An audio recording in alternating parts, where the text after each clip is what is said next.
Wow.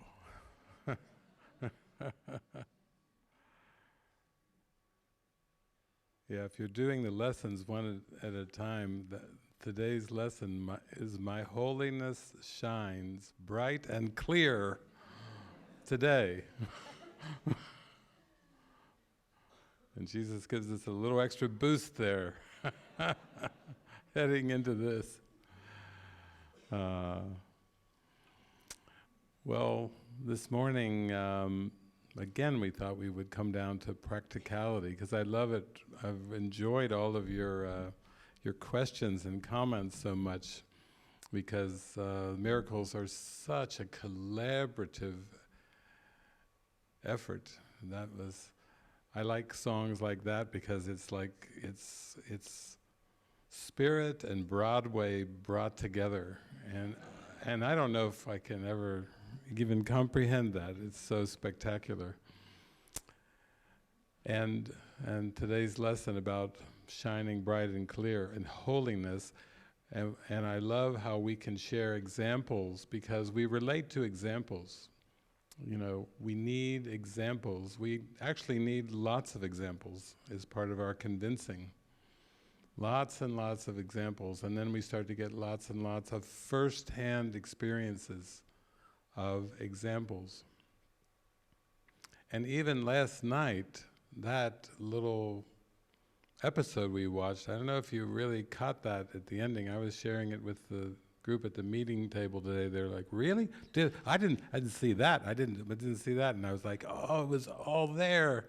It's all there. You know, in the end, you know, Amy takes the hand of her partner, and she won't be stopped, and she knows that now it's time to transcend the system. We all know that we have believed in systems, but there comes a point when you have to go directly to the light.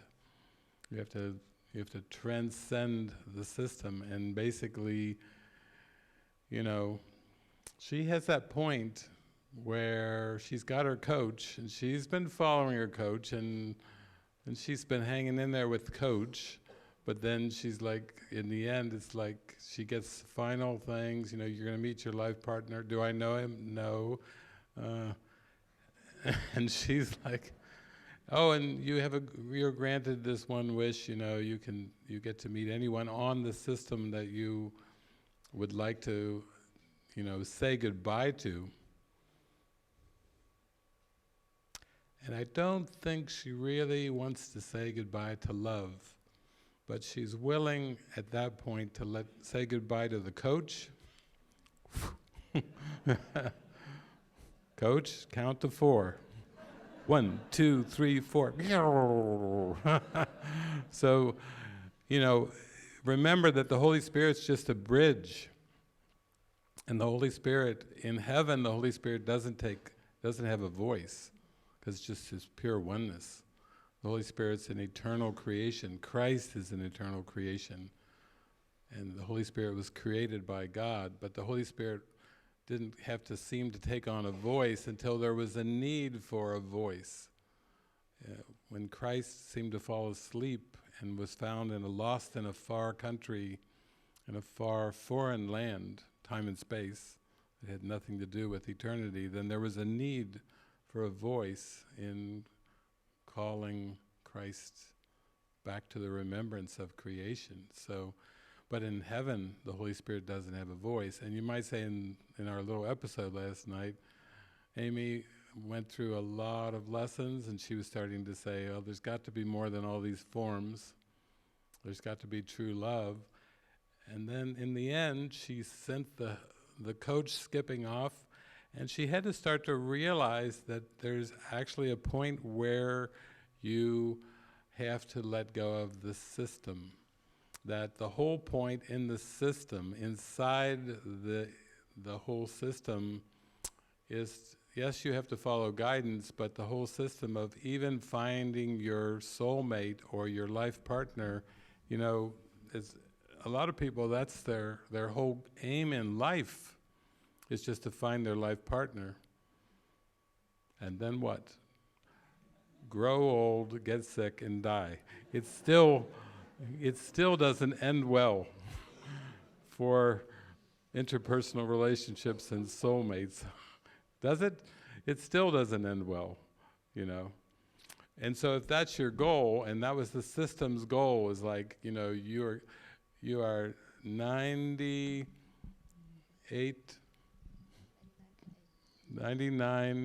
or 99.8, yes, 99.8% chance of guaranteed of finding your life partner. But from within the system, that makes this seem like a pretty good system. But remember, the whole system is part of what? The rebellion against love. So what is the top goal in the system to find your life partner? Turns out at the very end, when they get whooshed up beyond the system, back into the real world, back into the happy dream, there's 1,000 simulations and 998 rebellions, and 2 that don't rebel against the light. Whew. That was the final tally. 1,000 simulations, 998 rebellions. Remember in the Matrix when Neo makes it down to see the architect and the screen lights up of all the anomalies of Neo, screaming, kicking, fighting, you know, those are all the anomalies of hell, the anomalies of different variations of trying to make yourself apart from the way God created you. So out of those 1,000 simulations, 998 rebellions recorded, and in the end, they went for God. They did not rebel. They had to let go of the system. They had to let go of their belief in finding a lifelong partner. They had to let go of everything of time and space to not rebel against the light. And so the ending of that, it was pretty quick, but it's all there. I told you it was going to the atonement. That was relationship. That was ascension through relationships. You give up all autonomous ideas about love, including interpersonal soulmate love, and go whisking into eternity with just one decision. You escape thousands of years and 10,000s of years just by your willingness to know God and having God be your only goal. If you look at the world through a darkened glass, like Corinthians, you know, the ego's fragmented world, and you start to say, wow, I really need to reach the happy dream. I have to reach the real world. I have to reach unified perception. And then you think, what did Jesus say 2,000 years ago? What was that he was saying? Let thine eye be single. Oh my gosh, it's all the same teaching. It hasn't changed. In 2,000 years, Jesus is still teaching us the same thing. Let thine eye be single. And how do we do it? He didn't call his course a course in revelation. He called it a course in miracles. He wanted to make it practical because until your mind is ready for revelation, it simply will not experience revelation. It takes a lot of miracles to get the mind ready to have that experience we witnessed at the very end of that episode where they start climbing. You notice how they start climbing up this big ladder where they couldn't even see the top of it, and then she jumped right on the ladder and he jumped right on and they climbed, and when they got about halfway up, you saw what happened to the whole simulation. That's how quick it all ends. Jesus says in the Course that once you reach the real world, it's going to be quick. It's going to be quick. The whole system started to fold up. Because why? There was no need for it. There's no need for more simulations. The rebellion is over. The Lucifer rebellion, it sometimes is called, is over. And Jesus is telling us that message. The Lucifer rebellion is over. The Holy Spirit has already answered the rebellious idea. Don't put your attention on the rebellion. Take your attention off the timeline. We have graduated from the script is written day, and now we are ready for a new day. We are ready for the resurrection day, where we take our attention off such questions about the script is written. The script. It was great. The gentleman here, the second gentleman last night, he was like, so what I'm getting is the script is not real.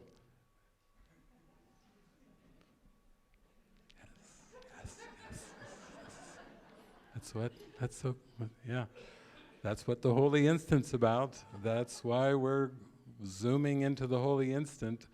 That's why we're, do I want the problem or do I want the answer? Teach only love, for that is what you are. It's really, it starts to come down. It really starts to get simpler and simpler. And you start to realize that spiritual awakening is not really a question of time, but it's a question of the yes. Am I going to go from the no, the repeating no, which makes linear time? God's saying, are you ready? Are you ready to be one with me? No. The next day, are you ready now? Is today the day? No. Could you tell me what it means the script is written? Are you ready? No. It's like, and then finally, resurrection must be yes, yes, yes, wholeheartedly, yes. So big of a yes that I forgot what the question was. It's like yes, yes. Instead of the movie with Jim Carrey, Yes Man, it's like, yes, Spirit, yes, yes.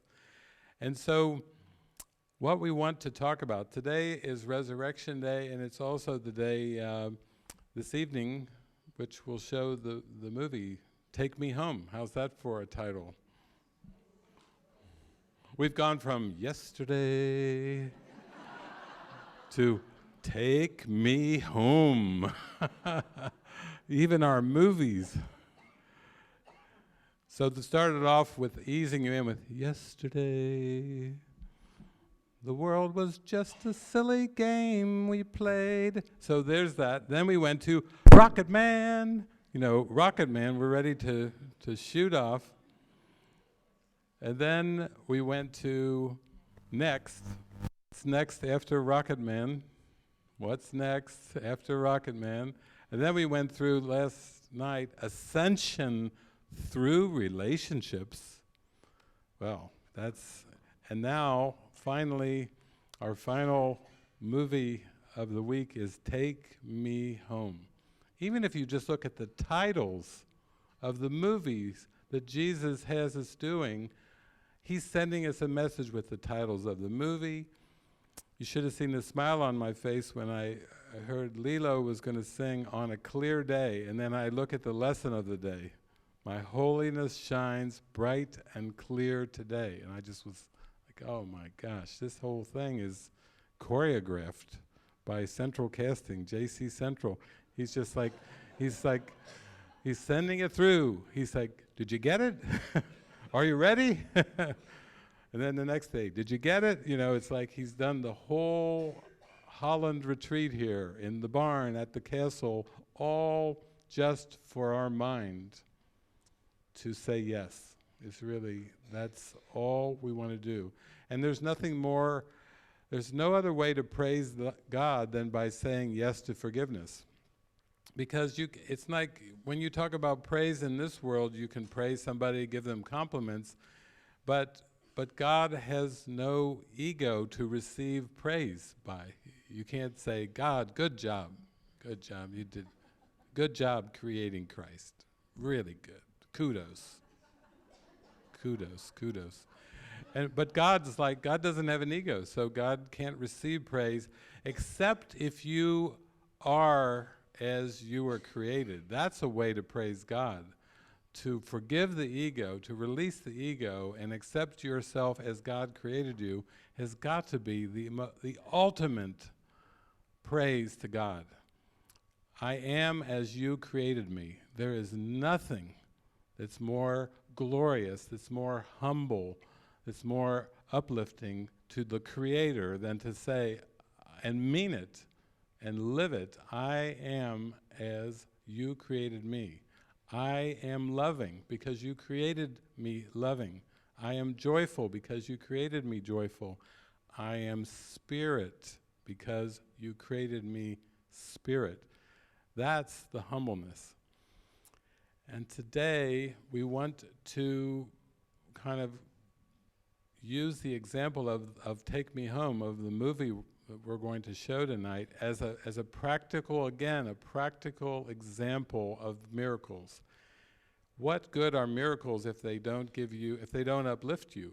What good would miracles be if they don't convince you of your spiritual reality? What good are miracles if they don't show you that guidance is better than analysis, that guidance is better than past learning, that guidance and present trust leading the way is the very best thing that you can do, or the best that you can offer, the most that you can offer is, I will offer my present trust to listen and follow you. I do not know the way, you do know the way. That's why I will listen and follow you. So, just like this whole Holland retreat, the more you'll just think about this and you'll go, wow, the symbols will just keep hitting you, how amazing, how spectacular, how orchestrated this whole week has been. And what we're going to share about Take Me Home is how orchestrated and given the movie was, just as a backdrop, not as a thing in and of itself, not as a product, not as an outcome, but just the very listen and follow experience is part of the awakening. That's the backdrop that it took. And it's been like a giant symphony with many, many aspects, far beyond what you could have ever imagined. And yet, it starts with like a dream, and then it takes off. Yeah, this morning I was up and I was thinking about this session, and I keep hearing case study. Just use Take Me Home as a case study because we can talk a lot about what it is like to follow the Spirit, but nothing is more concrete than to show it, to show what it is like. And I think, even the other day when I was doing the diet session, I gave an instruction. I said, if you have difficulty in getting in touch with your emotions, just don't be afraid to go into specifics. And then a participant asked me, what do you mean? And then I realized, this word, specifics, is so clear to me what it means, but yet to someone else, it's a word. What does that even mean? How does that help to get into your emotion? So I do really feel this calling just to be able to somehow demonstrate a little bit more of what it is like to follow the Spirit. So, I think Take Me Home is a documentary movie. It's an hour and 20 minutes long right now. So how it got started was I came to Living Miracles Monastery, and I could only stay for 3 months. For the first time. So I came and I did a lot of mind training during the 3 months, and I had to go back to Australia.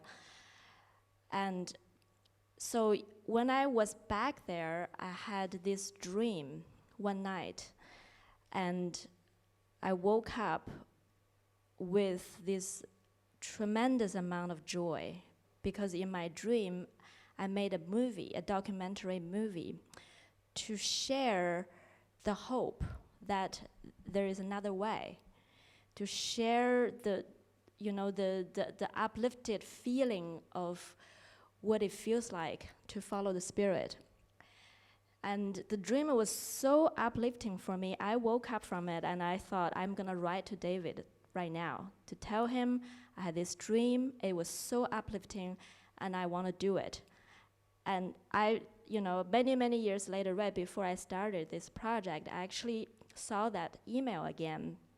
That was 2011. And in the email, it was very long.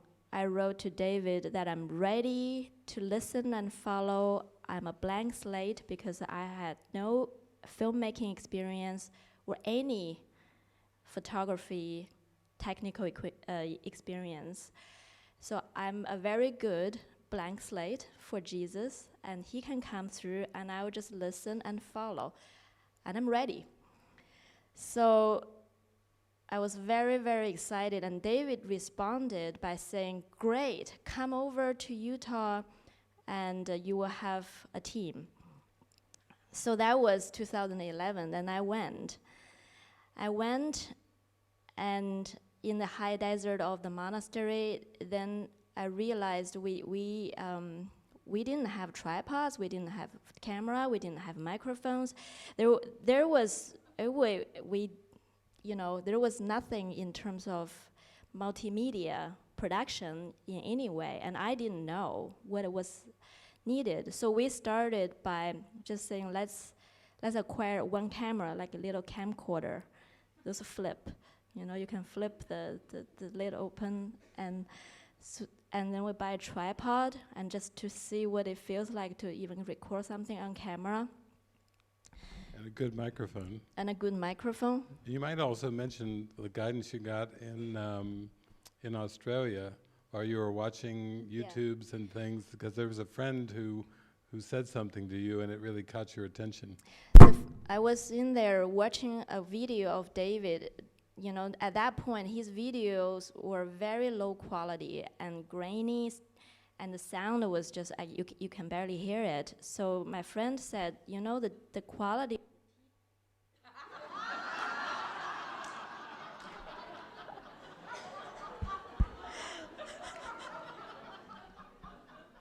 Jesus is playing every day, just like, oh, play.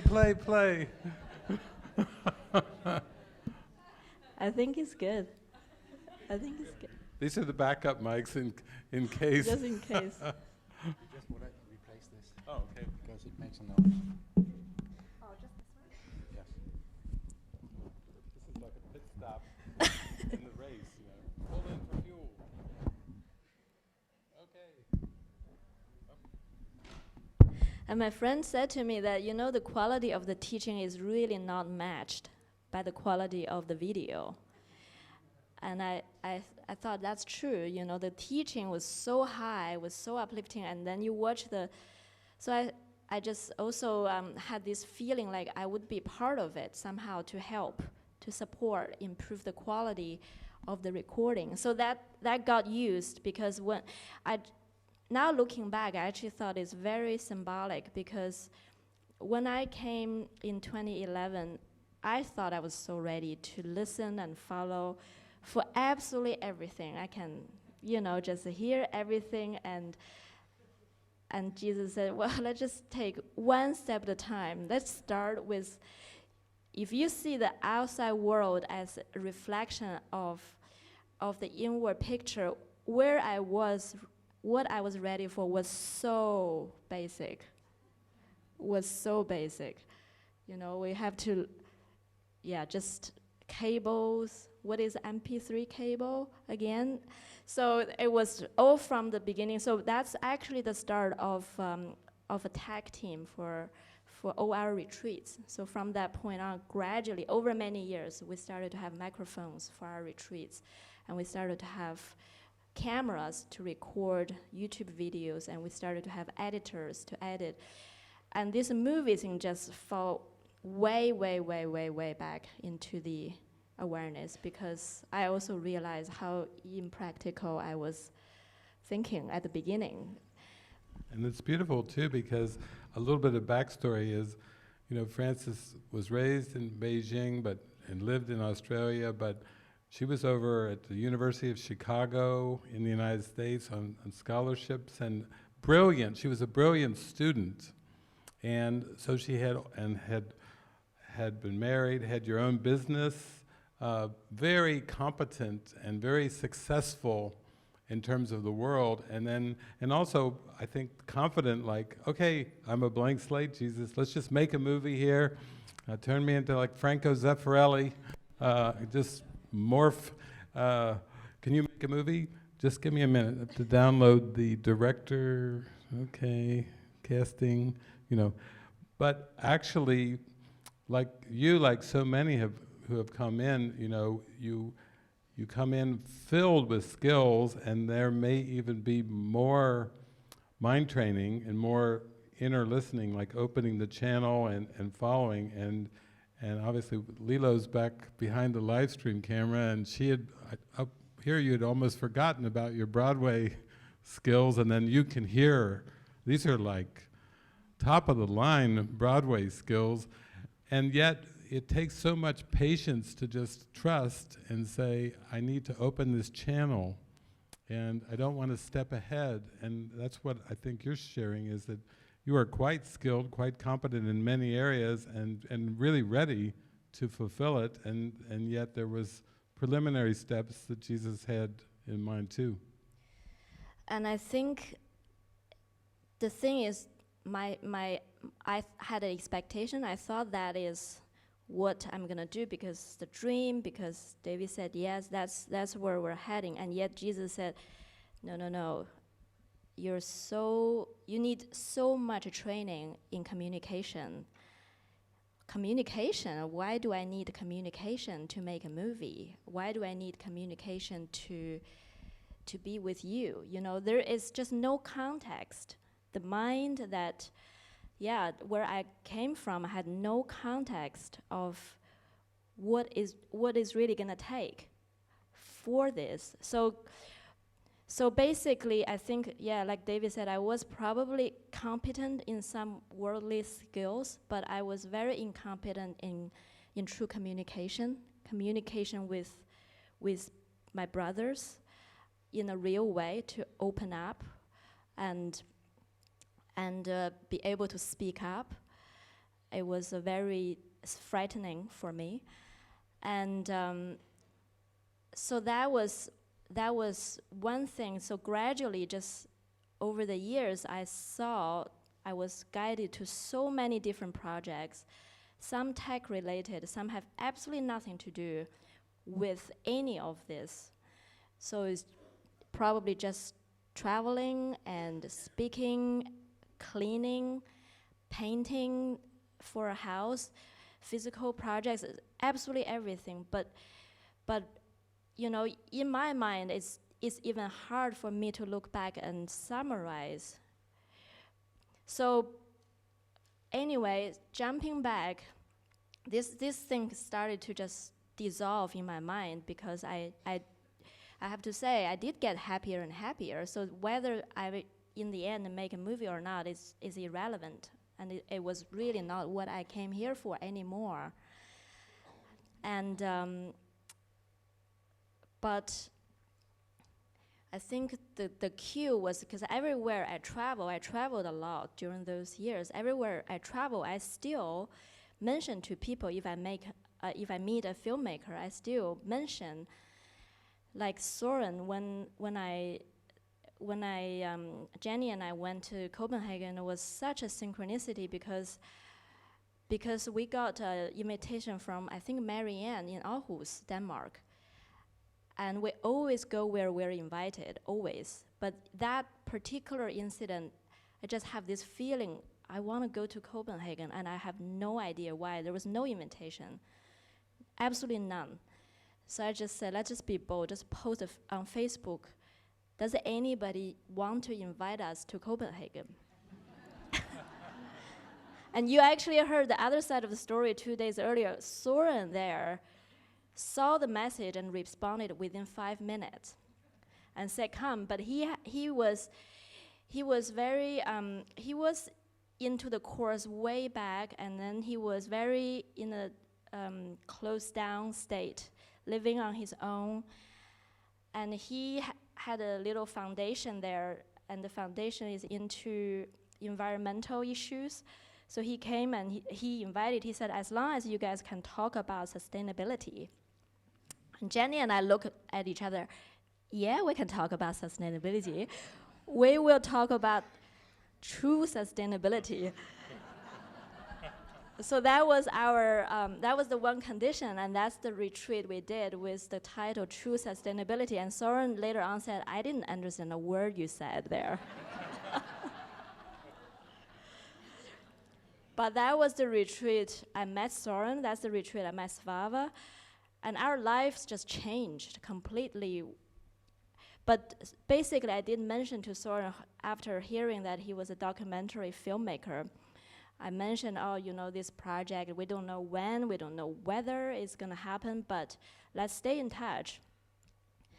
But actually, 6-7 months after that, this project suddenly came into awareness again, and it was completely orchestrated.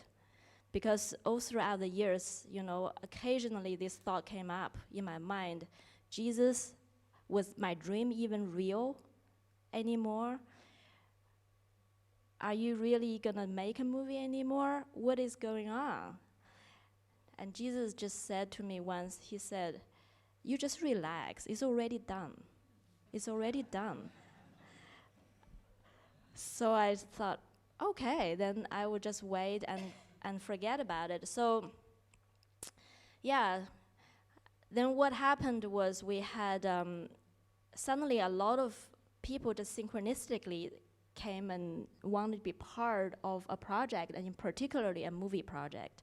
That's, I think, how the whole thing got started, in my awareness. I remember that meeting. We were at La Casa, Yeah. out there by the pool, and it was a meeting and talking, and I think that was my part right there too. I was just saying over and over, well, it's not about the movie as a product, it will be about just following guidance, and like with everything else, it won't be different from other things. And so, you know, as long as you don't get too wrapped up into the mindset of thinking you're doing a movie in the future, and you just stay present with listen and follow, I said it's gonna work out great.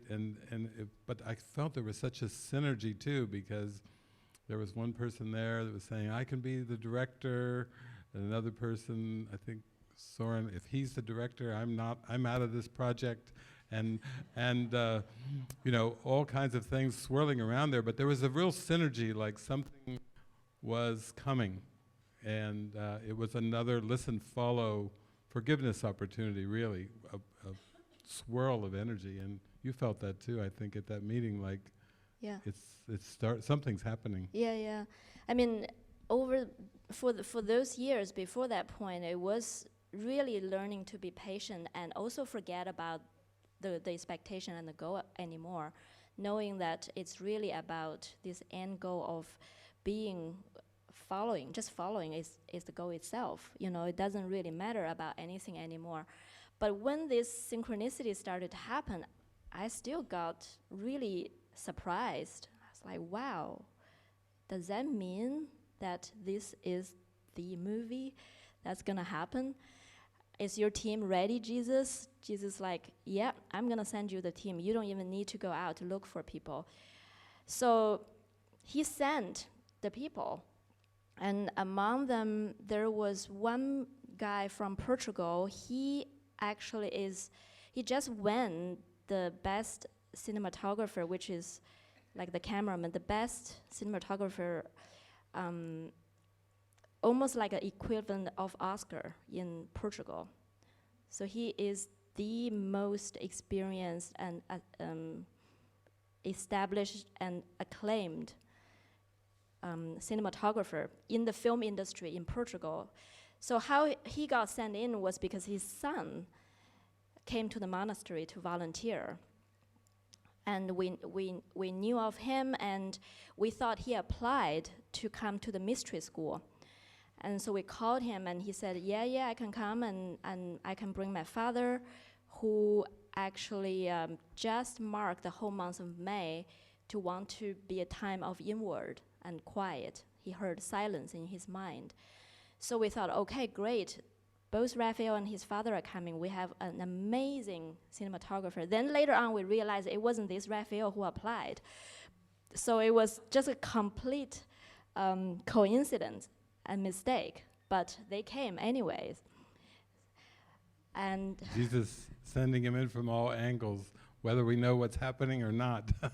The team is being assembled. yeah, And a translator, because Raphael could do some, but his father spoke only Portuguese. So we ended up praying and flying in a friend of ours, Teresa, all the way from Portugal to help with the translating. So it was quite an interesting team that got sent in. We didn't know what to expect. yeah, and we didn't know who is doing to do what. We were the only one that was clear was this acclaimed camera person gonna be our cinematographer. That was the only one clear.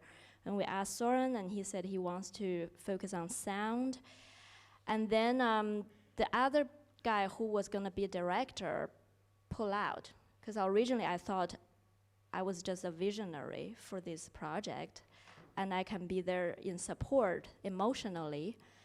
And then when the director pulled out, everybody looked at me as, okay, you're gonna be the director now. And I thought, I don't know what it means to be a director. She went to Google and typed in director. I typed what does a director do in a movie, and then there's basically interviews, and basically everybody said everything. That's the answer. What a director do for a movie, everything. So, and then at that point I was still thinking, how can that be? Because I really, I'm gonna do everything. And then from that point on, it was about 10 days before the team gonna arrive, and then this one volunteer who was with me, and she said, I really feel inspired. We need to get started. We need to buy hard drives now, because they take 10 days to arrive. If we don't buy anything when the team arrives, there's no equipment, no hard drive. And I said, okay, what do you order? What kind of hard drive? There's this. I don't know. What kind of camera should we run? I don't know. So it was so much urgency at that point, and so many decisions to make, and there was clearly nobody else I can turn to. Sometimes you have to be pushed in that position. There's nobody else. So I just have to say, okay, then it's you and I now. And I'm just gonna ask you and go with what I hear. And I actually have no room. I cannot afford to question what I hear anymore. If I hear, I'm go forward with it, and then let's get rolling. That's how it got started. And then when the team arrived, I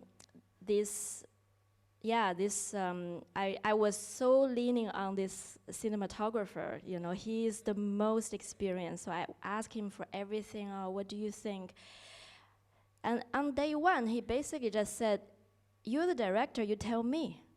I do whatever you say." I was like, it's almost like Mozart is saying, "You just tell me the note. I'll write it for you." It was like that shocking, and I was feeling, oh my God, I'm gonna direct him. how embarrassing, you know, like this. You could, because it's the upside down world versus listen and follow. You know, if you can see so clearly just from this that you have this world famous cinematographer coming in and then saying, "You tell me, you're the director," and she's just thinking, "Okay, Jesus, now it's you and I, because I'm going to either follow you or look like a fool to this award-winning cinematographer." And the other thing that's cool about it, you know, from my perspective, because we're doing a mystery school, which is people, how many, 20 people coming from all over the world for 30 days. I know Lisa, Emily have been interviewing them, coaching them, counseling them for like a whole year just to get there, because they're like, "Oh, I can't come, I'm paralyzed, I can't." And then so all of those 20 people who are coming for the mystery school have huge, miraculous backstories just to get there.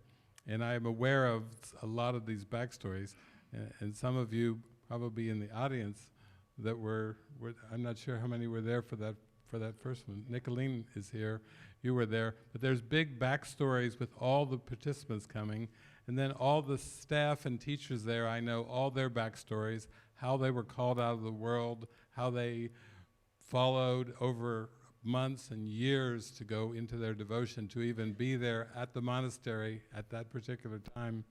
And then Raphael, whose father is the world-famous cinematographer, there's a whole giant backstory on him. Not only wasn't he the Raphael you thought, but he was the Raphael that ended up bringing his father in. And he was over here in Europe when we had another community down in Spain, and Jenny and I were both contacted by him because he was in Portugal and he was losing the use of all of his 5 senses. He started to go blind, and he started to go deaf, and he started not being able to feel things or smell things. He literally started to lose all of his 5 senses, and he didn't know what was happening. It's something, he felt it could be something spiritual or whatever, but you know, what's the diagnosis for losing all 5 of your senses at once?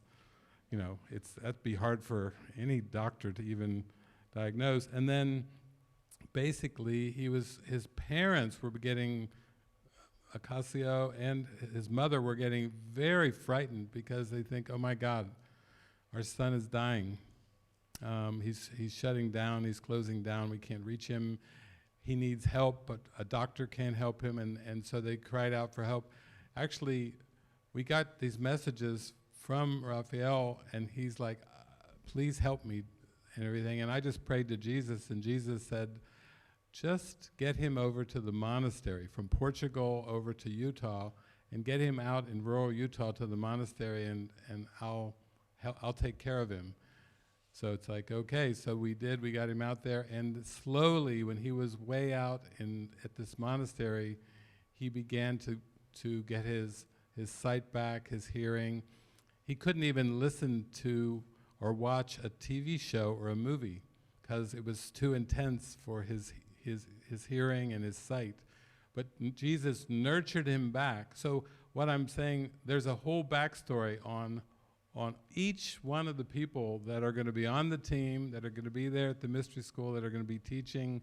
There's like giant backstories, but it's very quantum. It's like it's all for one purpose, which is listen and follow. That's the only unifying purpose behind all the backstories, whether it's losing your senses, whether it's I feel depressed, I don't know what my life's calling is, I need joy, I need love, I need to experience, you know, happiness, and they all have parables of how they all got there, just like you all have amazing backstories on how you seem to be here now, and some of you have shared those from the front row and from the audience. So this is like, it's like a huge orchestration just for listen and follow, just for forgiveness, is the only way I can even describe it. That's why, you know, when the original 4 asked Jesus the plan for the future, he said, "I can't even tell you because it involves people you haven't met." It was the same, you know. Now all the team met, but we didn't meet each other until much, much later on. So at the beginning, when I had the inspiration, there was no way to understand when and how it's going to happen.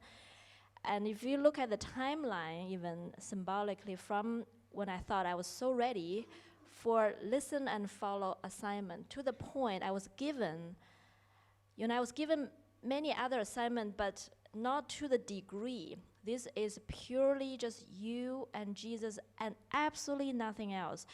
So this is not only I had to learn, listen and follow, but I can talk a little bit more. In the end, it was listen, follow Jesus, and nothing else. The nothing else is a big learning part as well. So basically, that's from that point of willing, ready, mind trained 3 months already, to I was given an assignment just to purely be taken by Jesus on a ride. It's 6 years. And so basically, by the time we started, like David said, all of these people who came, and some of the stories I knew a little bit, but we didn't really know anybody's full picture. We just, okay, this is the team. Later on, I find out Soren, he was living in spiritual community. He was very spiritual from very early on, but there is one thing he's very shy, and he closed down for 10 years before he came, living alone in his private apartment in Copenhagen, 10 years, locked into some kind of deep anger and shame. And that's how I met him. And when I met him, and then when I invited him.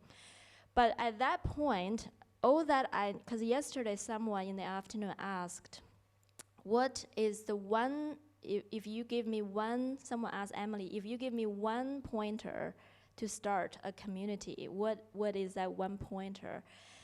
And I thought it was a very good question, because that applies to anything, living together, leading a team together, collaborating on any project together. If there's one thing, then it is make sure we have the same goal.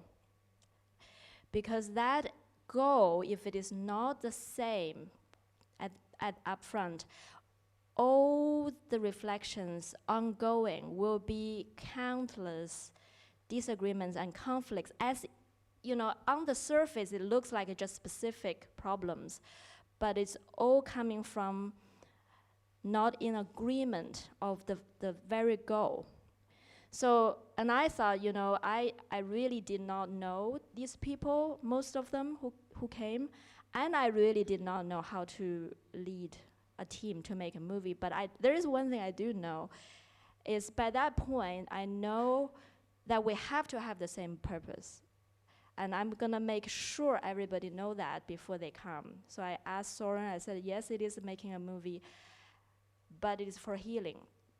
Are you up for it? It's most and foremost for healing. It's most and foremost for mind training. Are you up for it? Soren said, yes, absolutely. Everybody else said the same thing. And one more step that was in there too is, like, you would think you're moving in a direction now, teams being assembled, you're going to film a movie, and most people would say, well, one of the decisions that you would seem to need to make pretty early on is who you're going to film for the movie.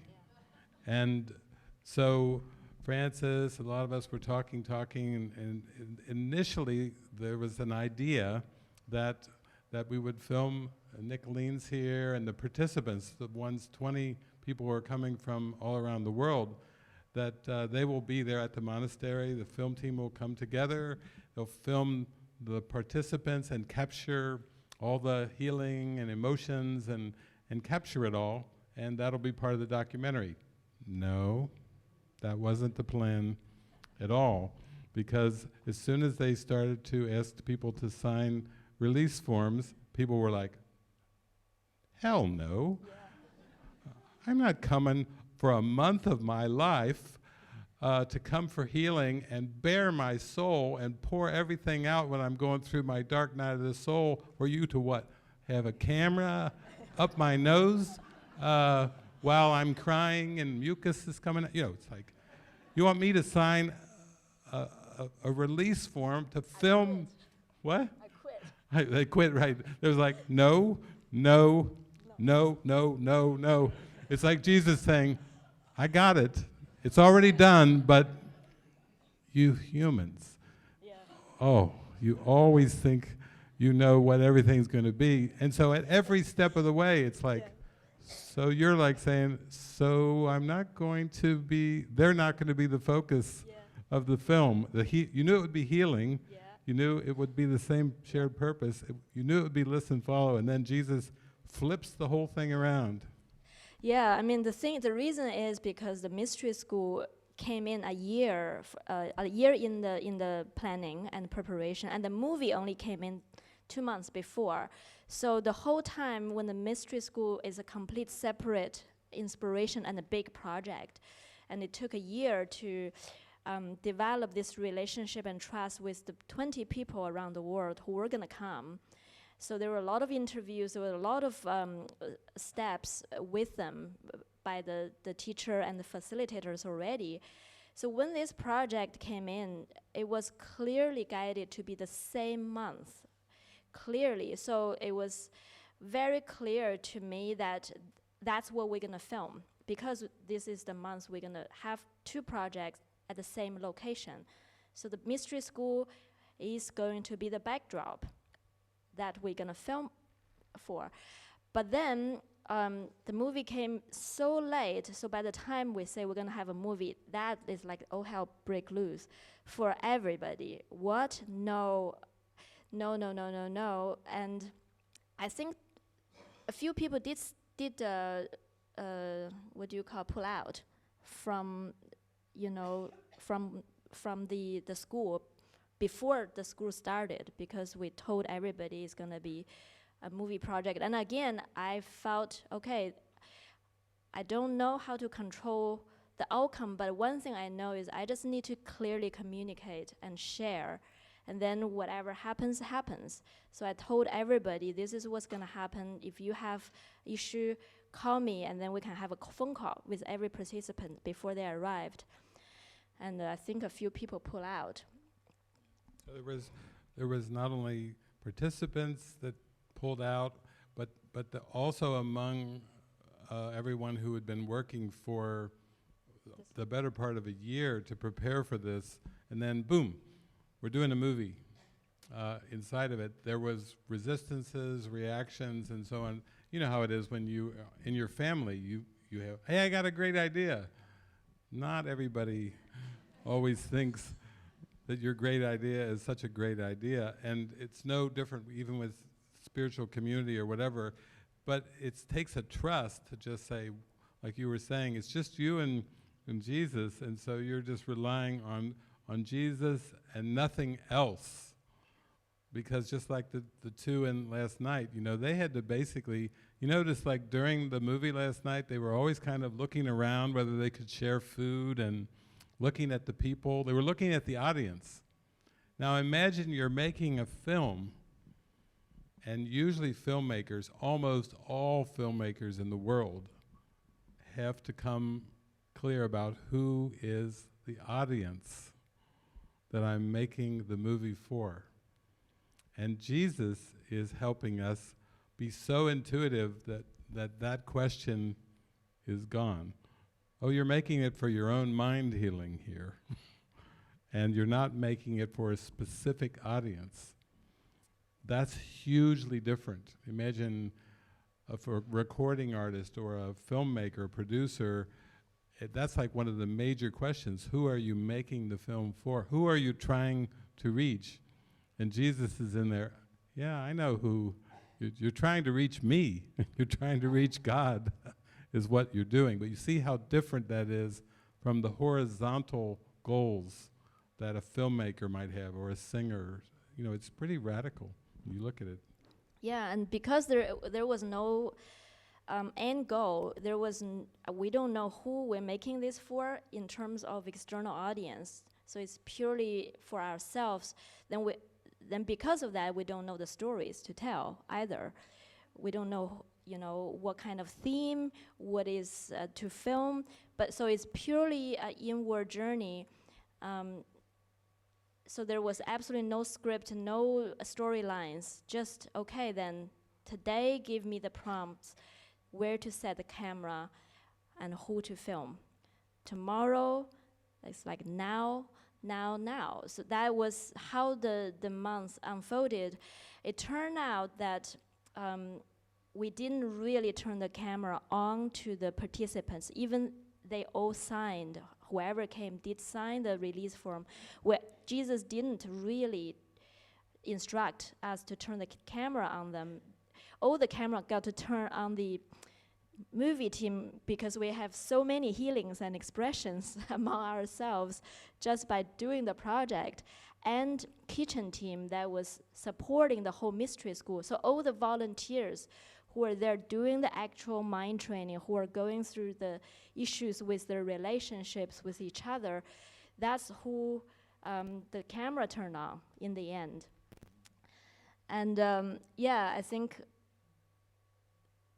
also with the initial purpose, because I was telling everybody who came to the mystery school and to the movie team that the purpose is healing. So when it at one point became to be really almost like a decision point, do we do the movie or not? Because people are really against this idea.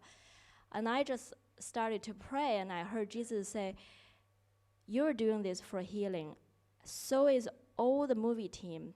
So is all the participants who come. And so are all the facilitators. The purpose of absolutely every single one on site is for healing. There is no separate purpose, even if there is separate projects. And if you leave it to me, I can show you there is no conflicts, as long as the purpose is the same. So I relaxed after I heard that. So I told everybody there is no separate purpose. We're all here for healing. Let's leave it to Jesus to guide. And that's how it got started. Yeah, and there's also, you might ask, what are there any other backstories too with this? Of course there are. Like, for example, when I was traveling around the United States, Canada, and the world, I would basically just show up, and things like this event were orchestrated. Amazing organizers, Course in Miracles teachers, course facilitator teachers, email list. I've spoken in halls like this in South America, in different parts of the world, with translators, simultaneous translators. There's a swirl of activity that goes into, I call it the quantum scene. It's all, really, it's just Jesus orchestrating time and space, and it seems like it's all these characters. Even with the movie, though, it's like when I would travel back in the early days, I would just show up and let the Spirit pour through me, and occasionally somebody would have one of these little Walkman kind of, or cassette recorders. They put a little cassette recorder near me to capture whatever was happening. And the quality wasn't the greatest. Typically I was in like people's living rooms, they'd be sitting in there, they put the cassette recorder down, people would put their drinks on the coffee table, there's a lot going on, and then the big dog comes in and tail goes by, whoosh, just knocks the whole thing over. So people would listen to the cassette recording, they would hear glasses hitting the floor, dogs barking, talk about no tech team. Oh no, we didn't have a tech team. Jesus was just saying, go out, have some fun, and just let me speak through you, and don't give any thought to anything. Whatever's happening, be not distracted by whatever's going on.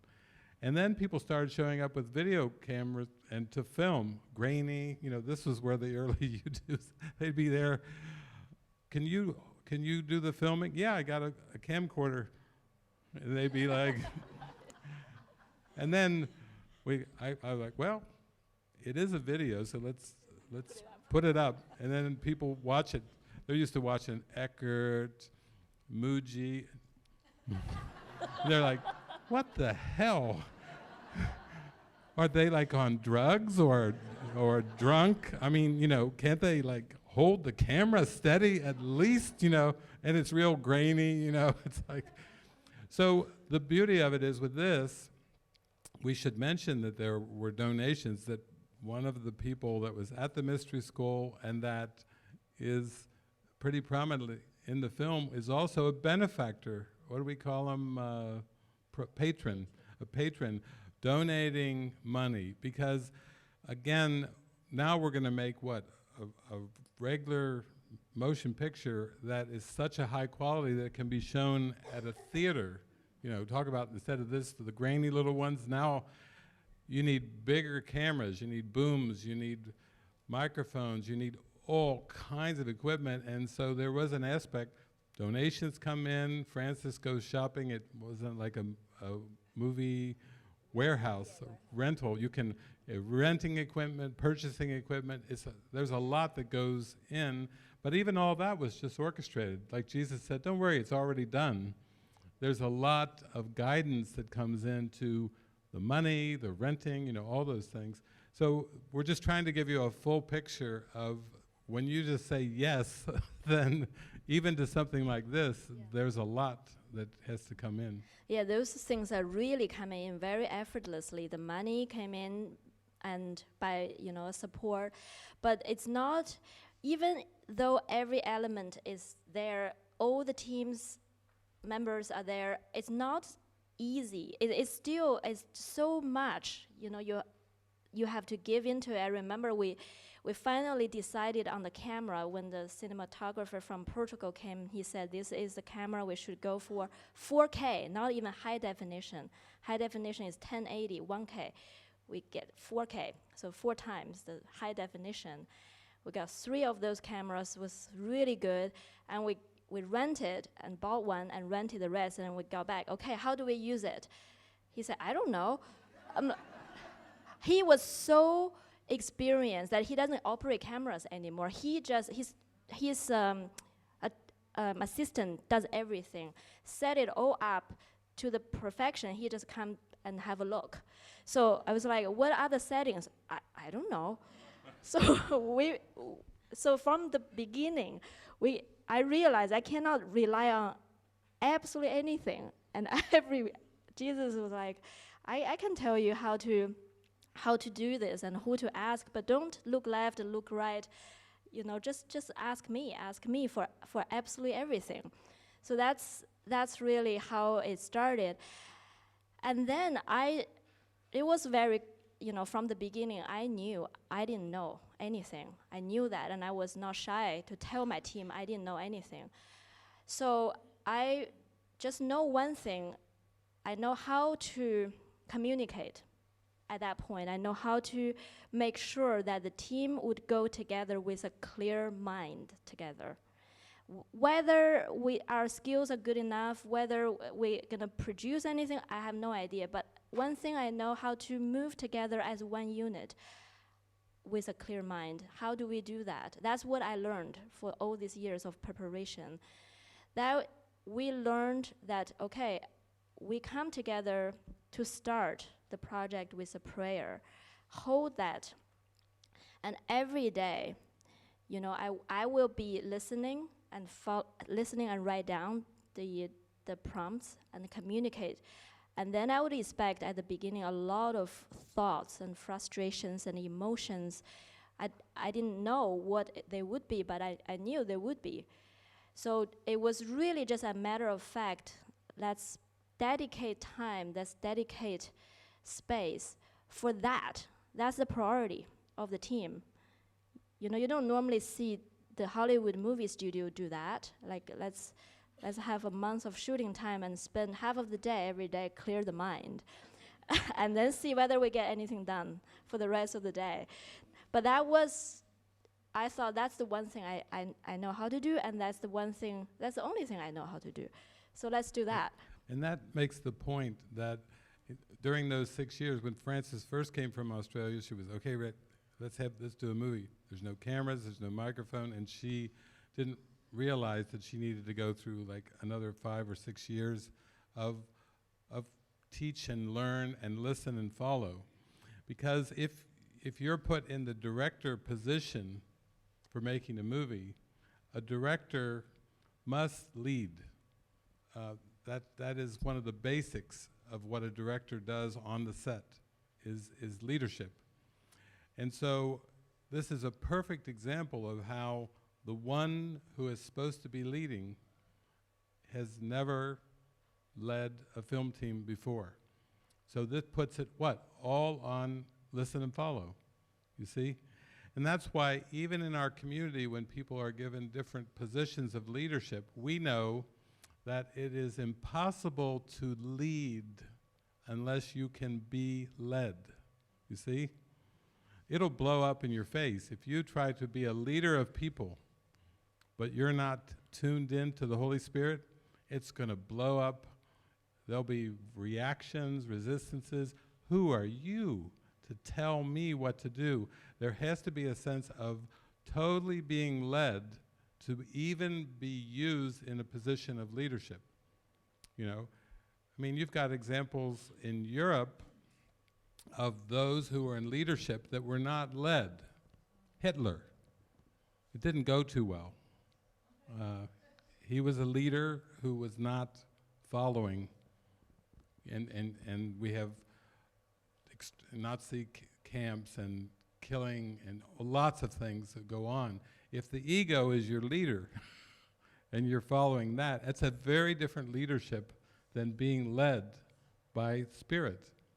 And then using that mechanism, in the end it will wash away the whole idea of leader-follower, because Jesus is like, you know, everyone is perfectly equal. Don't go ahead, I may not follow. Don't stay behind me, I may not lead. Walk beside me and hold my hand on the self-same road. And the equality leads to the experience of forgiveness. But in this particular case, this is like such an extreme example, because you didn't have really past learning of a director or filmmaking to fall back on. And even when you were tempted to turn and here or there for advice, or your cinematographer says, I don't know how to set a camera, you know, that was another assumption, like, wow, you're a world-class cinematographer and now you just sit back and watch. Yeah, that's what they pay me to do. I don't know how to run the camera anymore, you know. And then, Francis, again, back, Jesus and nothing else. You know, that really is such a good example of how this works. And that's also why I think, you know, we talked about no private thoughts and no people pleasing. This whole exercise was an exercise of having almost like channeling a film without trying to please others, without looking to others for approval.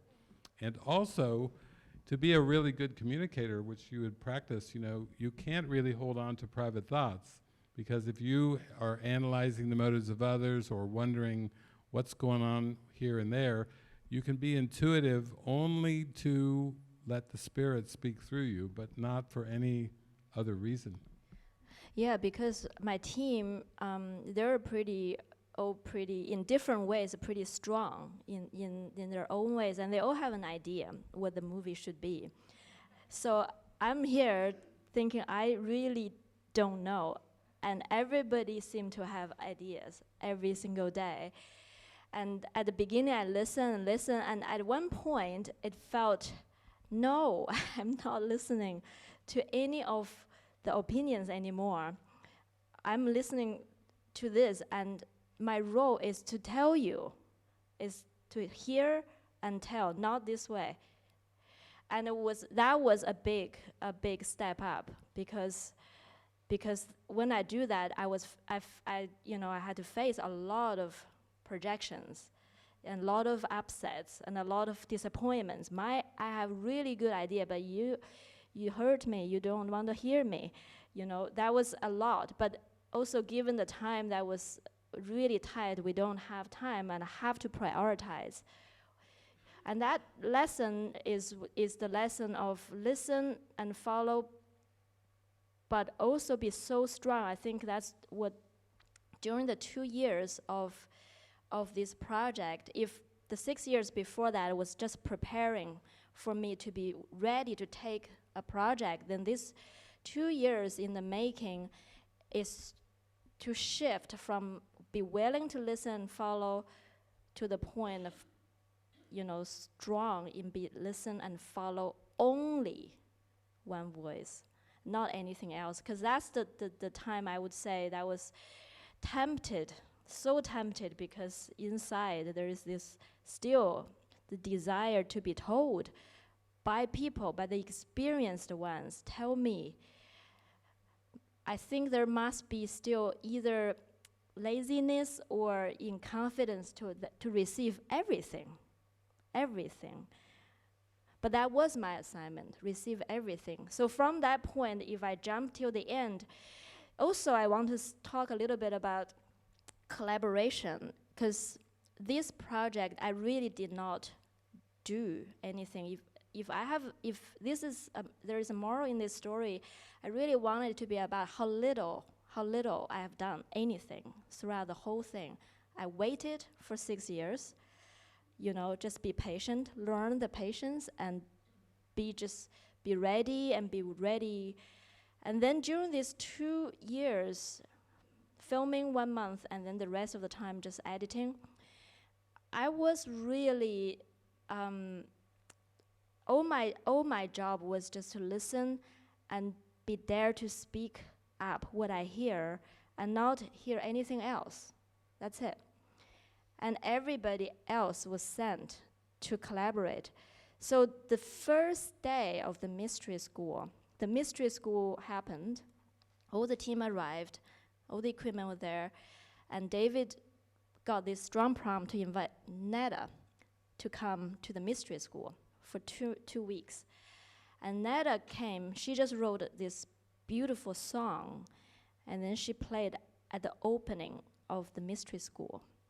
And after the song, I didn't hear it because I was absent in that session. And I came back to the house. Everybody said, you have a name. You have a name for your movie. That song is the name of your movie. Take Me Home. So the name was given to me on day one. I didn't come up with it. The theme song was given to me by Jesus through Neda. So all those elements came in through be open to collaborate in such a big dance. And my little part is so small, and yet my part is for me in a way. And everybody's part is for me as well, but also there's an internal journey going on for everybody that is part of it. That's like a huge example, because I know a lot of you, as you've listened to us and as we've gone through this week, you probably are having some of those thoughts like, wow, if I say just yes, lead me, guide me, what will be asked of me? What are you going to have me do? And in the end, the miracle is collaborative, but the miracle is ultimately that you start to realize that you aren't the doer. You aren't the body. You aren't the one, how much stress and anxiety we have over feeling like we are the doer. I have to do this. I have to do this or else. If I don't do this, I'll let people down. I can't face that. I'll just be guilty. I want to crawl in a hole. I can't face that. The guilt is always coming from the identification with the timeline and with the body, with the doer. And what Frances is sharing is she not only was given the dream and the inspiration for the movie, Jesus saying, I'll take care of it, but it took a lot of patience to even forget about it and have Jesus bring it back in. But even during this process, you're saying, I did so little, because that was what all the mind training was for, was to just listen and follow and don't identify with the doer. So in the end, you can see that should be another incentive to listen and follow, because Jesus says in the Course, it cannot be difficult to do the task that Christ has appointed you to do, for it is He who does it. oh my gosh, it is He who does it. In the end, it's Christ, JC Central, that orchestrates everything. It's Christ that seems to be using all the symbols, but the you that seems to have the weight and the burden, the heavy shoulders, that's what's getting undone, is the belief that you're that person that has to do things. Just think of all the strain that we experience and the stress of feeling we have to do things. And think of all the guilt of believing we've done the wrong things, or we've done things that are not good, and somehow there's some kind of penalty or whatever, or a feeling of wrongness for the things we've done. There was a point in my life too where Jesus said, you have never ever done anything wrong. And I was like, what? And he said, and you have never ever done anything right either. I was shocked with the first one, but the second one was like, think about it for a minute. You've never done anything wrong, and you've never done anything right, because it's been your identification with the body and with the person that was the done wrong, done right. That's really deep, but that's where he's lifting us to. Above the battleground is not a place of doing. It's a let me see the world differently. Let me see the world differently. And that's with Jesus, with the Holy Spirit. So this is, again, this is like, talk about a miracle case study. This is like a miracle case study, just filled with examples that in the end I had to keep praying and tuning in. But it just was, it was light. And that's the way I feel with the travels and the talks and the gatherings and all the stuff over the last 30 years. I can't really say it cost me anything, because it's been a joy, actually. And that's, you know, I got that early on in my life when one time when I was out driving back, I think in the 1980s, late 80s, and I was looking, and there was a car in front of me with a bumper sticker. And so I get close as I can so I can read the bumper sticker, because I'm getting so many messages from the bumper sticker. And I'm used to seeing, in the old days, I was used to seeing bumper stickers, life's a bitch, and then you die. But this time I get close to see the bumper sticker, and it says, life's a joy, and then you ascend. And I'm like, oh my God. That's my life philosophy on a bumper sticker. I'm not gonna forget that. And that's what we mean by you are not the doer. When you give way to this glorious miracle, it's like everything is mystical. Everyone's playing their part perfectly, and you're like watching this thing, thinking, thank you for allowing me to behold the ease, the divine ease of you're doing it. I'm being done through by the Spirit. And what a great way to really experience that during the filming of this movie. Yeah, because in the last few days, I talked with some of you, and I do notice and connect with this theme of unworthiness and feeling like there's a feeling I'm not good enough, I don't have what it takes somehow to do this. And I feel very I relate to this at the beginning, especially because I think even a couple of years after I joined the community, there was a reading I did recommended by a friend, and this reader is a Course in Miracle psychic. So he uses Course language, understands, but he gives you a reading about your ego. And so I just went, I can't remember the reading, but I did ask him at the end, I said, I feel so unworthy and weak.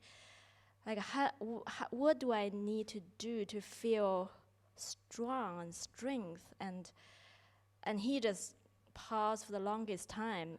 But then at the end he said, you have no hope. That's the end. And I was like, what? Because the question, it was really, what do I need to do? Because I'm ready, I'm so willing and so eager to heal and to feel this worthiness. But when he said, you have no hope, that was how I landed, and I was like, wow. Somehow that ended me to keep searching for that, actually. And for years after, I always remember what he said, but what I took from that was maybe there was no hope in this world, because I really never became more confident in this world. I didn't feel ever, I got it, I improved myself to the degree that I feel good about myself now. There was no sense of self-improvement. You're laughing. So I'm laughing because I'm thinking at that moment, you have no hope. That sounds like that was the end of your belief in self-improvement, right there. Like, okay then. You're going to have to show me internally. It was so shocking that I didn't even know how to move forward from that point in my mind, mentally, because I was also thinking, and so it's some kind of stop was brought. But right now I can laugh about it, because right now I feel after this project, it was a clear feeling that, with myself I can do nothing, but with him, everything is possible, and I don't need to feel strong of myself. Actually, I feel good that I don't feel strong on my own.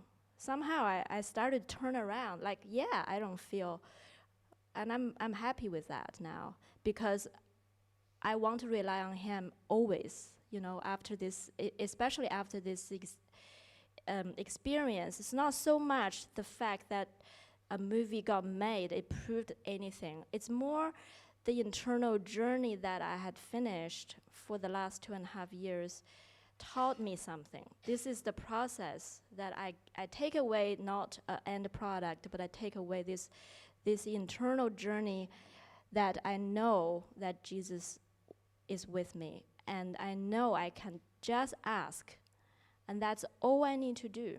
That was reinforced day in and day out for 2 years, 2.5 years. And that habit was ingrained now in my mind. And that is really the only gift. I walk away. Because someone asked me, are you going to make a second movie? I said, I'm in the same space. I still don't know how to make a movie. I have no improvement after a movie project. I have a little bit of improvement in this certainty that I can hear Jesus and I will ask him. That's the certainty I gained. So yeah, I also feel like I'm thinking of those years during the 6 years of communication and mind training. There was a point, we work with so many people all over the world, so it's kind of like a global ministry with centers here and centers there and people doing this and leading this and this.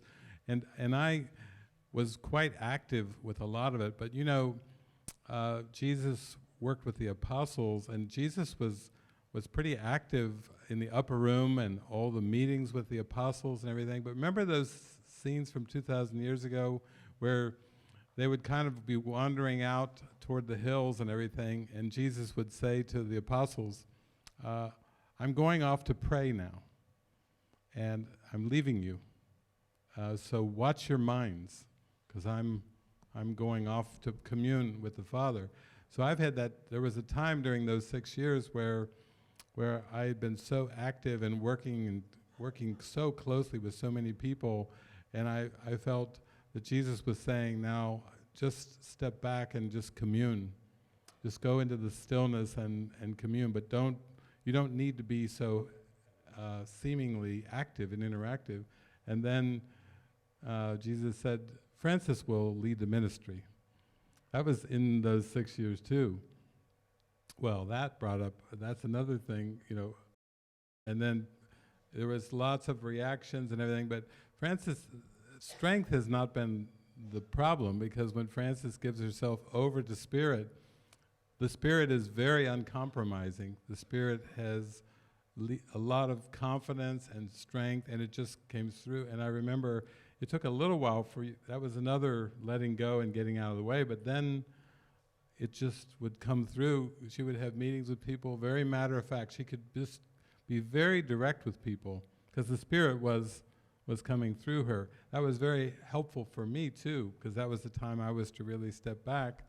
And then, of course, there was, just like with the movie team, there was some reflections. One of our friends came out and said, Francis is like a little Chinese general. Now that is not actually a description of weakness when you get called a Chinese general.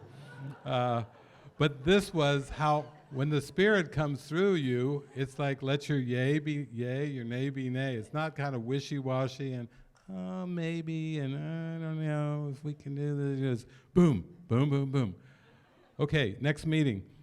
Boom, boom, boom, boom, boom. Okay, next meeting. Boom, boom, boom. This is what I was doing for years in all my meetings, direct. Okay, next meeting.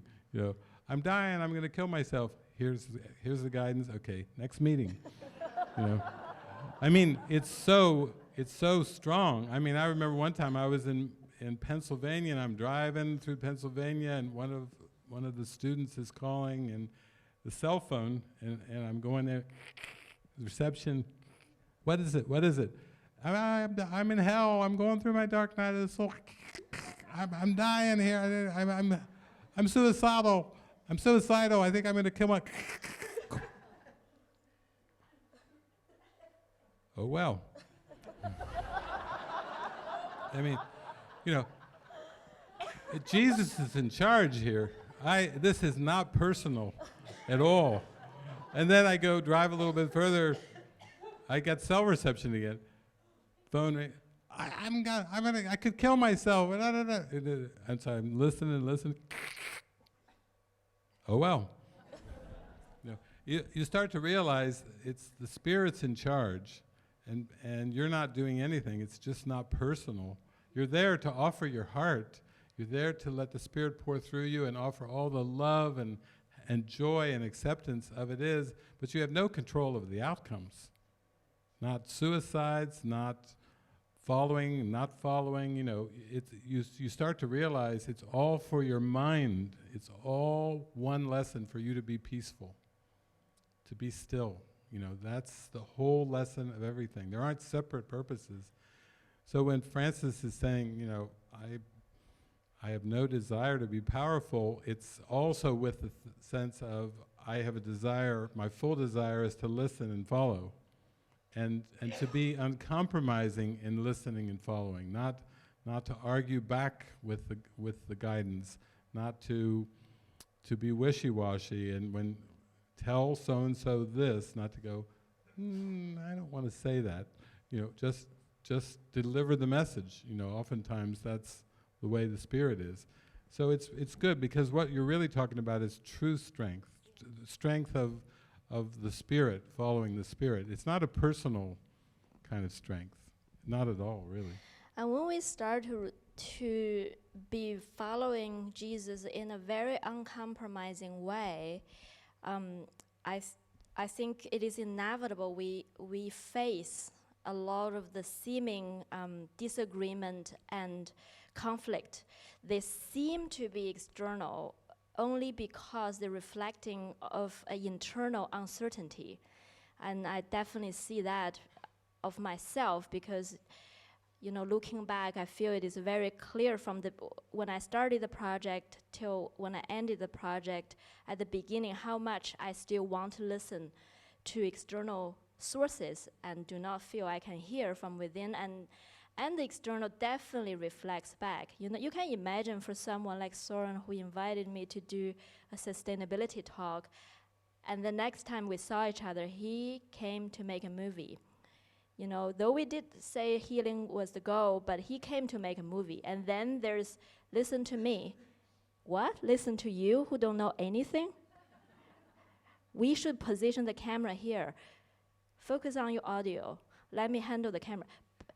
Oh, no, that's a constant, But to me, I feel like I see that external reflections really is only pointing to internal conflicts. They're not gonna be there forever when I become more and more certain. And that is definitely my experience because I did practice this, even yesterday some people talk, yeah, it's easy to share no private thoughts with community because you have the shared agreement. Yes, that's very true. That's why we do encourage you start there. Start with someone that have the shared agreement, have the shared purpose, have the shared context, and we feel safe with each other because we're doing it for ourselves. Our mind cannot be too frightened to open up. We can't open up when we're in a state of fear. So it is definitely the case. I spent years to practice this, to learn to open up and know I'm safe in the safe community. Then when the team came, they're all still very devoted and have a little less context. So it takes a lot for me to relay the context, to talk and to be very clear and to speak up. And that is definitely a lesson. When you work for Jesus, you need to speak up. You cannot, there is no room. When you lead something, there is no room to be a victim. I cannot point at my team to say, someone is, no, there is no room. It's all me. It's all me. Because am I clear? Did I say that? It's all come back to it. There is no room to be a victim. That's a wash away from pointing fingers to anything. If I see anything, I need to check, I need to pray and listen and deliver. So it's very clear. And then after these years, a couple of years of leading my team, Soren actually just came for 1 month only, and then he's gonna go back and continue his life. He came back and stayed. You can see he's part of the community now. So after these 2 years, then finally, many times in the process, I ask whether, because we have the funds, we can outsource any element of the movie to a professional. We can give a professional musician to do the score, which is the music. We can give a professional person to do something. And Jesus always says no. No, it's all for the ones he bring over for the sole purpose of mind training. So everything was done in-house by amateurs through the purpose of collaboration and mind training all throughout, to music, to everything. Until the very last month, then I was given 2 studios to do the final color balancing and the sound balancing, which we do not have the equipment to do anymore.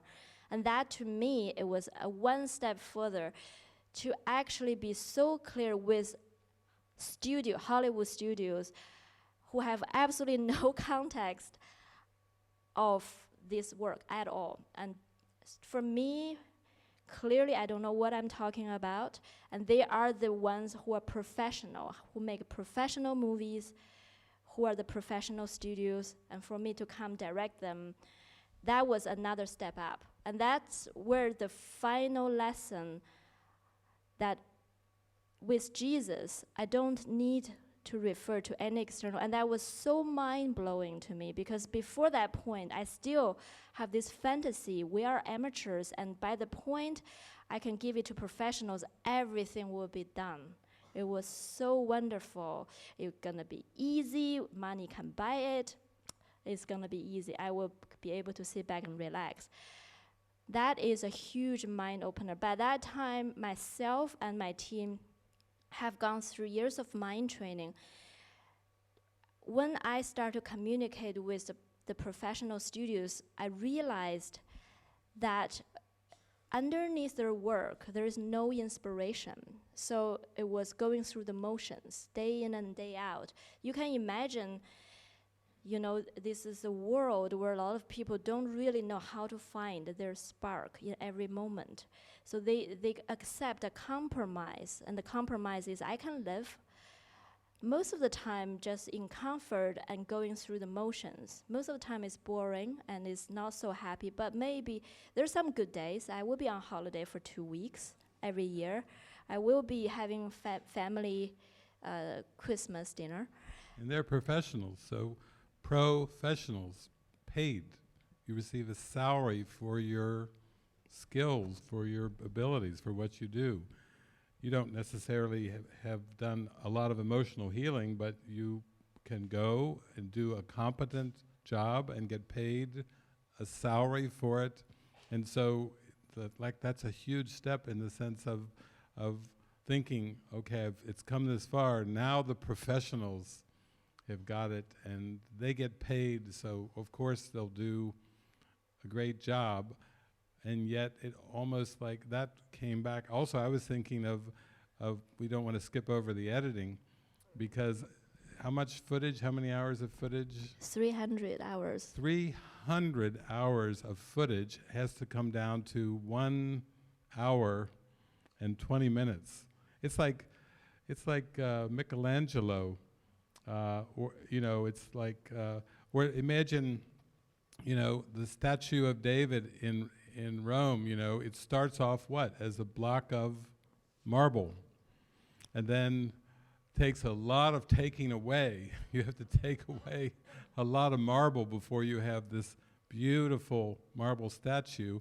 In one sense, Francis, again, is not a filmmaker, but it's one thing just to make it through the team, the issues, the resistances, the tech issues, and shooting all this footage, 300 hours of footage, and then begins the cutting away. What's the movie about? What will emerge? What story is to be told? What's to come? That was a huge listen and follow thing just there, even before you go to the professionals. And that was a long phase, actually, a very long phase, 2 years of editing. Soren helping out, different ones. Peter, there's a whole team, a lot of listen and follow there. And then this part with the professionals is almost like, whew, once you make it through the editing, you think, now I'm home free.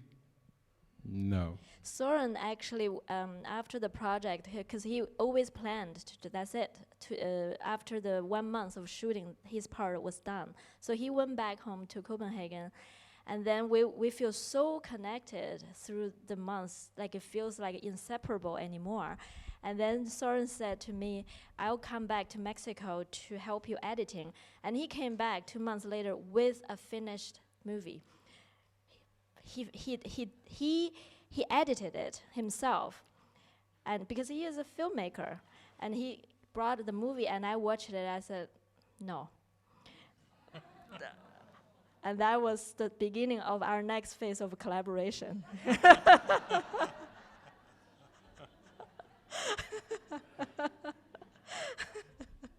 But you did a pretty good job. You were like, you took instructions, the sound guy, no, you're the sound guy. You put the camera, no, you're the sound guy. You're the sound guy, you're the sound guy, you're the sound guy. 300 hours of footage, off goes Soren. I'm more than the sound guy. I am a great documentary filmmaker. I'll just make my own film. Francis is, no. So it's like undoing the self-concept, undoing, washing, rinsing, because it's like in the end we're saying, Jesus, you lead the way. Jesus, it's your movie. Jesus, it's your ministry. Jesus, it's your everything. Why is it Jesus is everything? Well, because he was the first one to complete his part in the atonement. He was the first one to realize who he was. And then, what does it say in the Course? He was put in charge of the plan of atonement. That's why everything is under Jesus' control. We always talk about Christ's control. That's our great prayer every day. Let me be under Christ's control. Let me be guided. Let me be led. Because wouldn't you want the one who's made it through the keyhole and escaped time and space to be the one that's leading you? Or do you want to just speculate? So this is a really good example about how, even with the editing, then with the professionals, you were paying, you might mention like the colorization and Mexico, how that whole thing went. Well, first of all, to reach that point, it was just not easy, but it was very, very rewarding. Soren and I have been editing, bounce back and forth. We have two systems in two different houses, so we send file. The file is huge, humongous. We have this big hard drive, stationary hard drive. We send our file back and forth through a code file, very small. And then we can open it up in each computer when we change something. But by the point we're gonna take it to Portugal, to the professional studio, we never take the file offline, ever. So that has never left our hard drive on our own computer before, but I'm now gonna take it off into a small hard drive that I can travel with and fly over to Portugal. So I thought that let's just try it. We finally reached that point that the movie is logged in, and then let's just take it offline. And when we take it offline, that was hell, because we couldn't open the file anymore. When we reached that point, we took it offline and we started to try it back and forth. We could not open the file. At first, it was part of the file couldn't open, and then more and more, and the whole thing. Neither of us could open the file anymore. And I'm sure that brought up the belief in loss. we were like, don't tell me we went through all that and we've lost the file. and I know David actually all throughout the process has been keep saying it's not about the product, it's not about the product. And that point, it was like, maybe it's really not about the product.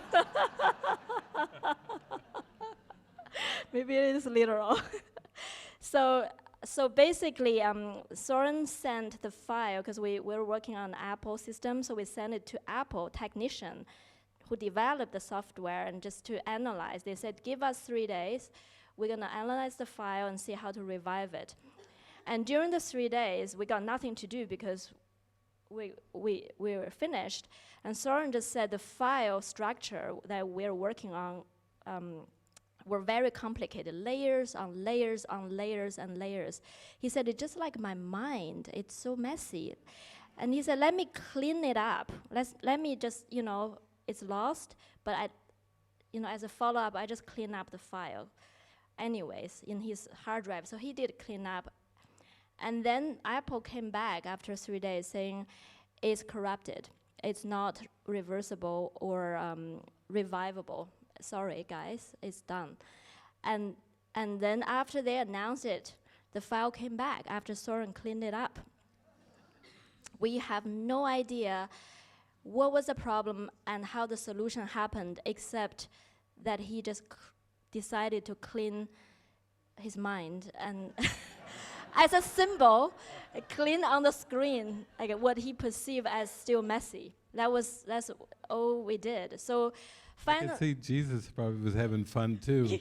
Like, well, you guys are doing so good. Why don't we try to undo the belief in loss here? We'll throw some scenes in there, and it will seem like you've lost everything. Now let's throw in the word corrupted. It's corrupted. It's irreversible. Can't bring it back. And Jesus is like, now we can really have some fun and forgive the belief in loss for once and forever, so you don't have to replay this one over. But you can see how different it is from how it looks in the world. Like, oh my gosh, I've put my heart into this, and this is everything I've worked for, and now it's corrupted, it's irreversible, and yet from the perspective of listen and follow, it goes on. Like, Jesus is like, oh, this is fantastic. We can really undo that wedged in belief in loss down in the unconscious. This will flush it up.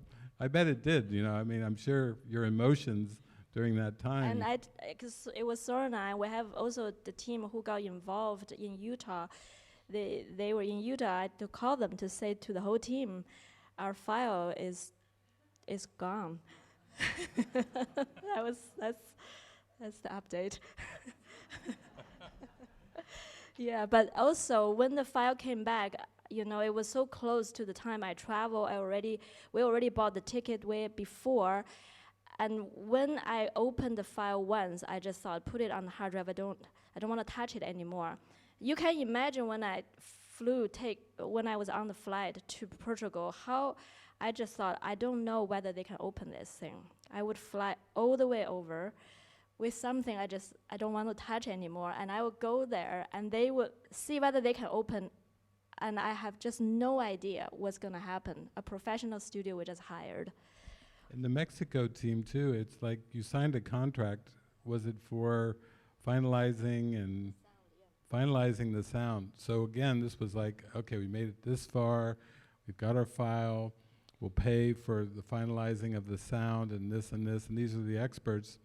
And then, yet it's still all under the direction of spirit. So even with professionals, they can come in. You know, it's kind of like our movie Next, when the military, the FBI was pretty much saying, Bravo, come in here and we'll do this and this and this. And he's like, please, just do exactly as I say and I'll save your life.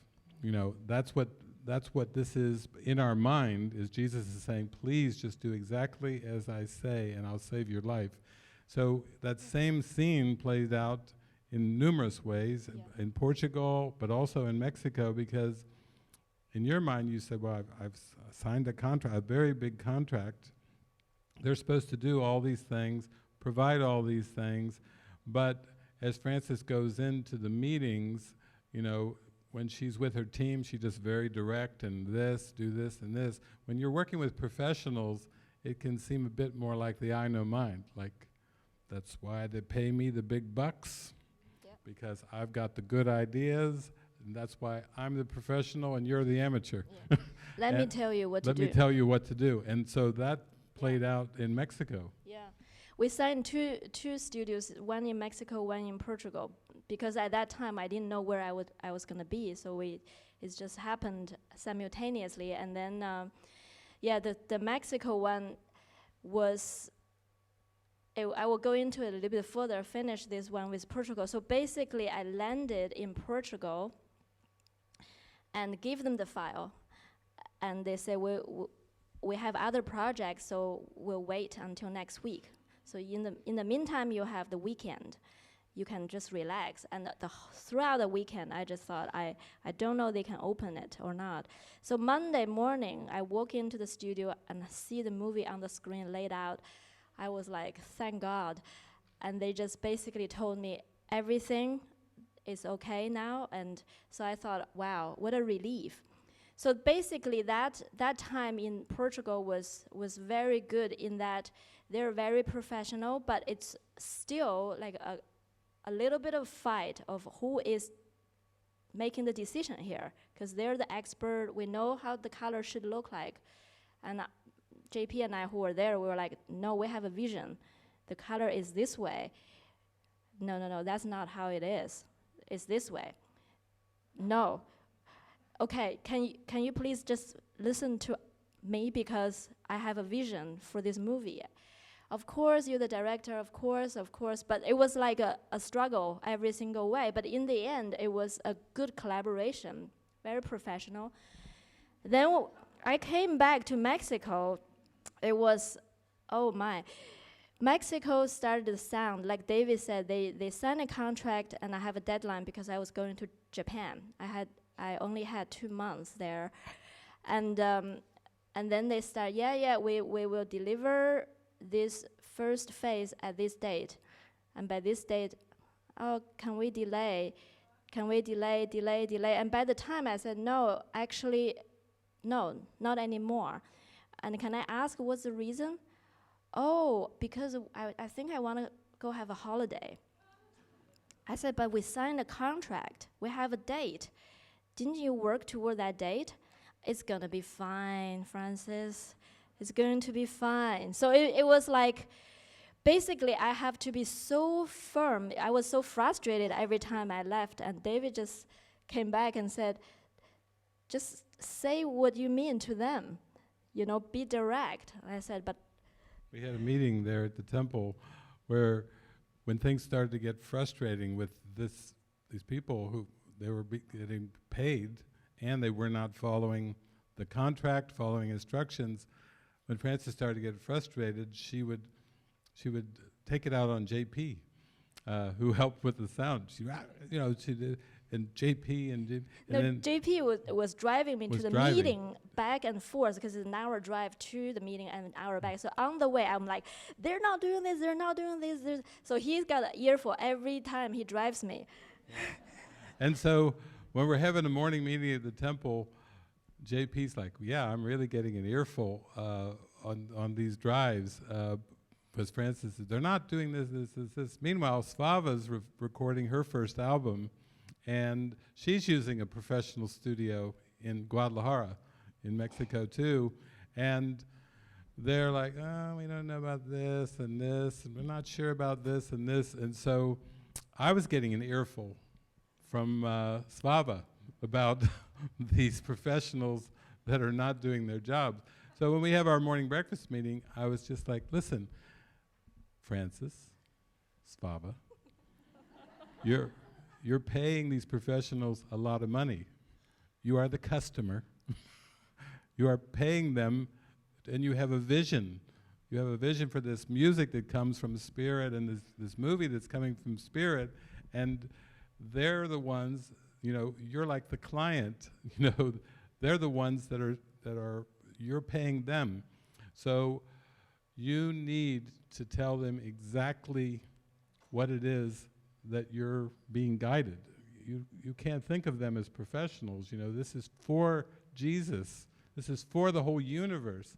You can't think of it in that horizontal kind of way. So it's like, Frances, you're going to have to be really direct with, here's the contract, here's what's the deliverables, the things that I've been promised, the time frame and everything. She's teaching, she's going off to Japan, she's doing trips like this. This is a precise little time that she's available to do this. This isn't just, oh yeah, I could catch you later, Well, she's going to be in Japan after this thing.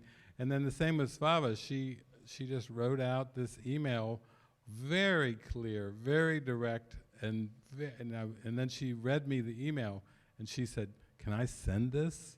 I said, "Of course you can send this. This is exactly what you're feeling. This is exactly what your guidance is." So it was really, we talked about last night, it was really true empathy. It was just being in non-compromised true empathy, like what are the instructions? Just follow the instructions and don't get into people-pleasing just because you believe they're professionals and they should know better. That's not the case. That's not really the lesson. And then you also had to let go of the outcome. Svava had to let go of the outcome of a professionally produced album, and you had to let go of the outcome of thinking that they would be able to do their job. What was it with sound finalization? Yeah, because also I feel like the quality of the work, I couldn't believe, is this really professional? How can the quality be this? There is no care, there is no inspiration, there is no quality. It almost just reflects a confused mind when I receive. It was mistakes everywhere, it was typos everywhere. And I was like, oh my God. So I have to basically give them a talk about paying attention to what you're doing. And I have to, every time I go there, they started to avoid because, and I said, let's just sit down. Oh, why do we need to talk? I said, I just want to talk about the quality, I want to talk about the integrity. And it was very, very hard for both because I still believe they must know what they're doing. And Jesus said, I'm directing you and you can trust me. This is where quality comes from. Quality is in a clear mind. The one who has a peace of mind delivers quality because there is care, there is inspiration, there is clarity.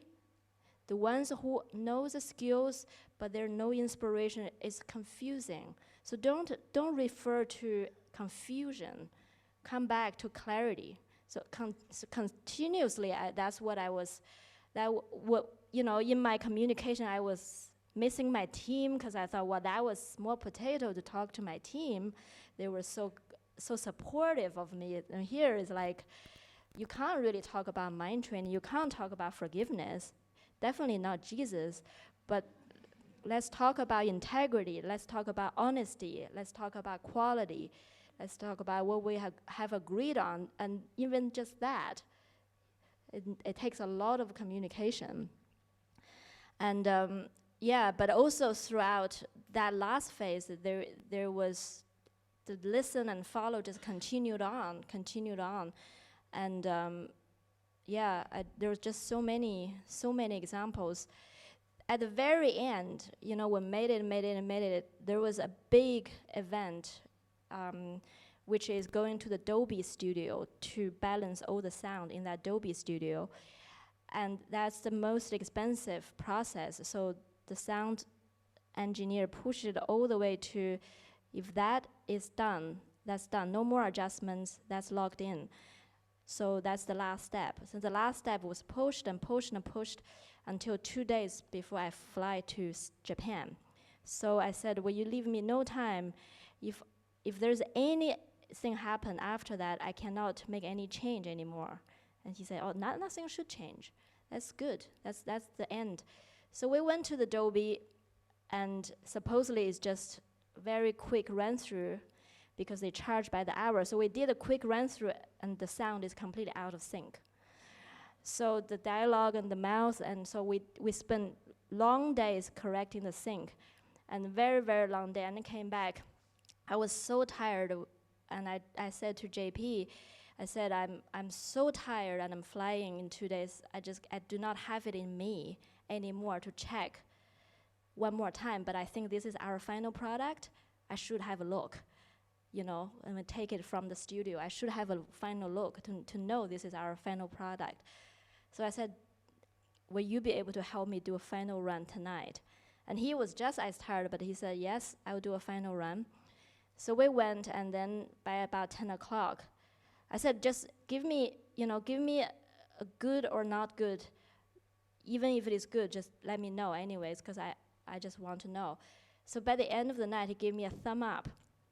So I thought, what does that mean? Thumb up. I said, so that means it's all good. And he said, well, you might not want to hear this. It's a little out of sync. I said, how? We saw everything on big screen. How can it be out of sync? He said, it's so subtle that you might be able to live with it.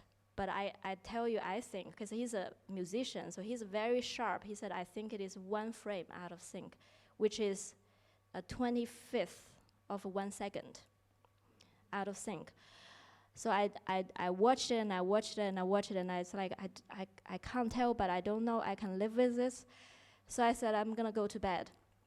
And then the next morning at 5, I was praying. I said, Jesus, if it is your will to have it out of sync, that's it. If it is not your will, you tell me, because I don't even have the eyes to judge anymore. And then he woke me at 5. He said, go to Final Cut, which is a program, and use auto sync to find out. And I was like, auto sync? I didn't even know there is an auto sync function after 2 years of editing. Auto sync, really? I said, but how? I don't know how to. I don't know how do I find how to use auto sync? He said, I'll show you. So he showed in my mind literally what to do, which button to click. And then I flip out of bed, go to the computer, open my program, checked auto sync. It was 1 frame out of sync. JP was right. And then I can truly relax, because the machine and Jesus all told me the same thing. And I was just like, thank you, Jesus. That's how we finished the whole thing, was with a precision that he can show me in my mind how to operate a software that I don't know how to operate. And in the end, it also was, again, about no people pleasing and so forth. So you actually things were not going well in terms of with Mexico doing their part. And so I remember you told me the story where you had signed this big, thick contract on the last, and it was down to the last day, and you really needed help from Jesus on a sign, like, am I to go through with this, or am I to fire the company that basically has been working on this in Mexico? Seems like, again, a decision to be made. Stay with them, fire them. And then when you fire them, then what comes after that at this stage? She's even had communications with film festivals and all kinds of things going on, and she still doesn't know if she'll have a movie. Imagine applying to film festivals and, oh yeah, well, there's one tiny thing here. So she ends up, you can tell the story, a page, the last page of a contract falls onto the floor. So you can imagine, that was 2 days before I fly to Japan. At the evening and the next morning, I got this one frame corrected. So that's the only 1 day left. I can get everything, the hard drive and all together. Then I'm ready to pack and leave, leave the project also for good. And I also have to do one more thing to ship it to Portugal, ship the hard drive to Portugal. And then, so Marga, Nicolene's sister, was there on standby to ship it because FedEx closed at this hour, so we were all like every part of ready to get it shipped. And as I was putting on, I thought, okay, this contract, no more use anymore. I'm packing, I'm gonna throw it into the trash. I'm clear out all my notes of 2 years, I'm clear out all the paperwork, I am done. And then this one last page fell on the floor, so I pick it up. Last page of the contract. Last page of the contract, so I pick it up just to throw it in the trash bin, and it says the deliverables of this Mexico form. The deliverables, so I read, I have this, I don't have that, I don't have that, I don't have that. I only have one of the 4 things they promised. What? So I called them. I said, this is not what we agreed on. This doesn't matter, Francis. You got what you need. That's enough. It's good. It's the rest of it is not important. I said, but that's our contract. This take a long time. I said, I'm flying tomorrow. This needs to be happening today. Didn't they say, oh, let the team in Portugal, they can handle the stuff that we didn't do, the 3 things out of the 4. You see, it just keeps coming and coming, all for mind training. All just say what you mean what you say, follow through. Basic integrity that any of us would have. Let Portugal team, they can handle it. They just simply do this. I said, no, but that's not their job. It's your job, and it's on paper. So the last day, I said, you're doing this today. And they're so angry. But that's how I have to make this project finish, to really hold true to all our agreement. Our shared agreement is not to be taken lightly, because even though they're form, they're just as any other form in the time and space, is not to be taken seriously, but somehow the shared agreement, especially when we pray on things and when we agree on, is actually to be followed through. I learned that from Jesus. When I pray and Jesus gave me a very clear instruction, I'm carrying it through to the end. Not because the end result or anything, it's because where it's coming from. So that was very important to me. So I basically just said to Marga, hold off sending it to FedEx. We have to send it today. So I'm going to make sure that happens. So I was on the call with Mexico team from morning till end, and they finished, I think, by about 5 o'clock, so we can send it before FedEx close. And that was that. And the next morning I flew. I left Mexico. And so the saga continues. Then they send 2 hard drives of the movie over to Portugal. And So they send it over so that the Portuguese company can then carry it forward and do what they're going to The do. Portuguese handling the image and Mexico handling the sound. So in the end, these two elements going to be merged together, and we decided to have the Portugal team do the merging. So the Mexico we just send the whole file over to be merged. And so Frances calls me up and she says, well, we sent 2 hard drives and to send it over to Portugal to go to this company to do the final merge. You know, it's getting down, now we're getting down toward the end of that part. We aren't into distribution. You're all part of that tonight. But we're talking about the final merge, and then she says, there's an issue. And I said, what's the issue? She said, well, I was in Japan. you were in Japan. She said the Portuguese immigration is holding the hard drives, and they will not release them. They are in immigration, and they will not release them. And she said, the credit card that we're using from the movie team, somehow they have our credit card, and the immigration, The courier, the courier had it, and immigration is charging us every day and holding both hard drives that are necessary for the team over there to do it, holding it every day and charging a fee, a daily fee. For holding it. And I said, but why is immigration, it's almost like, it's not like cocaine or, you know, although in Portugal, you know, anything goes. But I'm still thinking, why is immigration holding hostage the film at this stage? You know, first it was corrupted, and now it's getting caught up in international politics. The immigration will not release it and will charge a penalty to the credit card every day. And she said, well, I'm going to have to get to the bottom of it. Then we find out that it's because the recipient, which is the studio, own the government tax. And the government say, we will not release the hard drive until you pay the tax. And it's a big amount, and the studio said, we will not pay that tax. So how long the hard drive will be there? Indefinite. And they had only a week because the Cannes Festival and everything was approaching.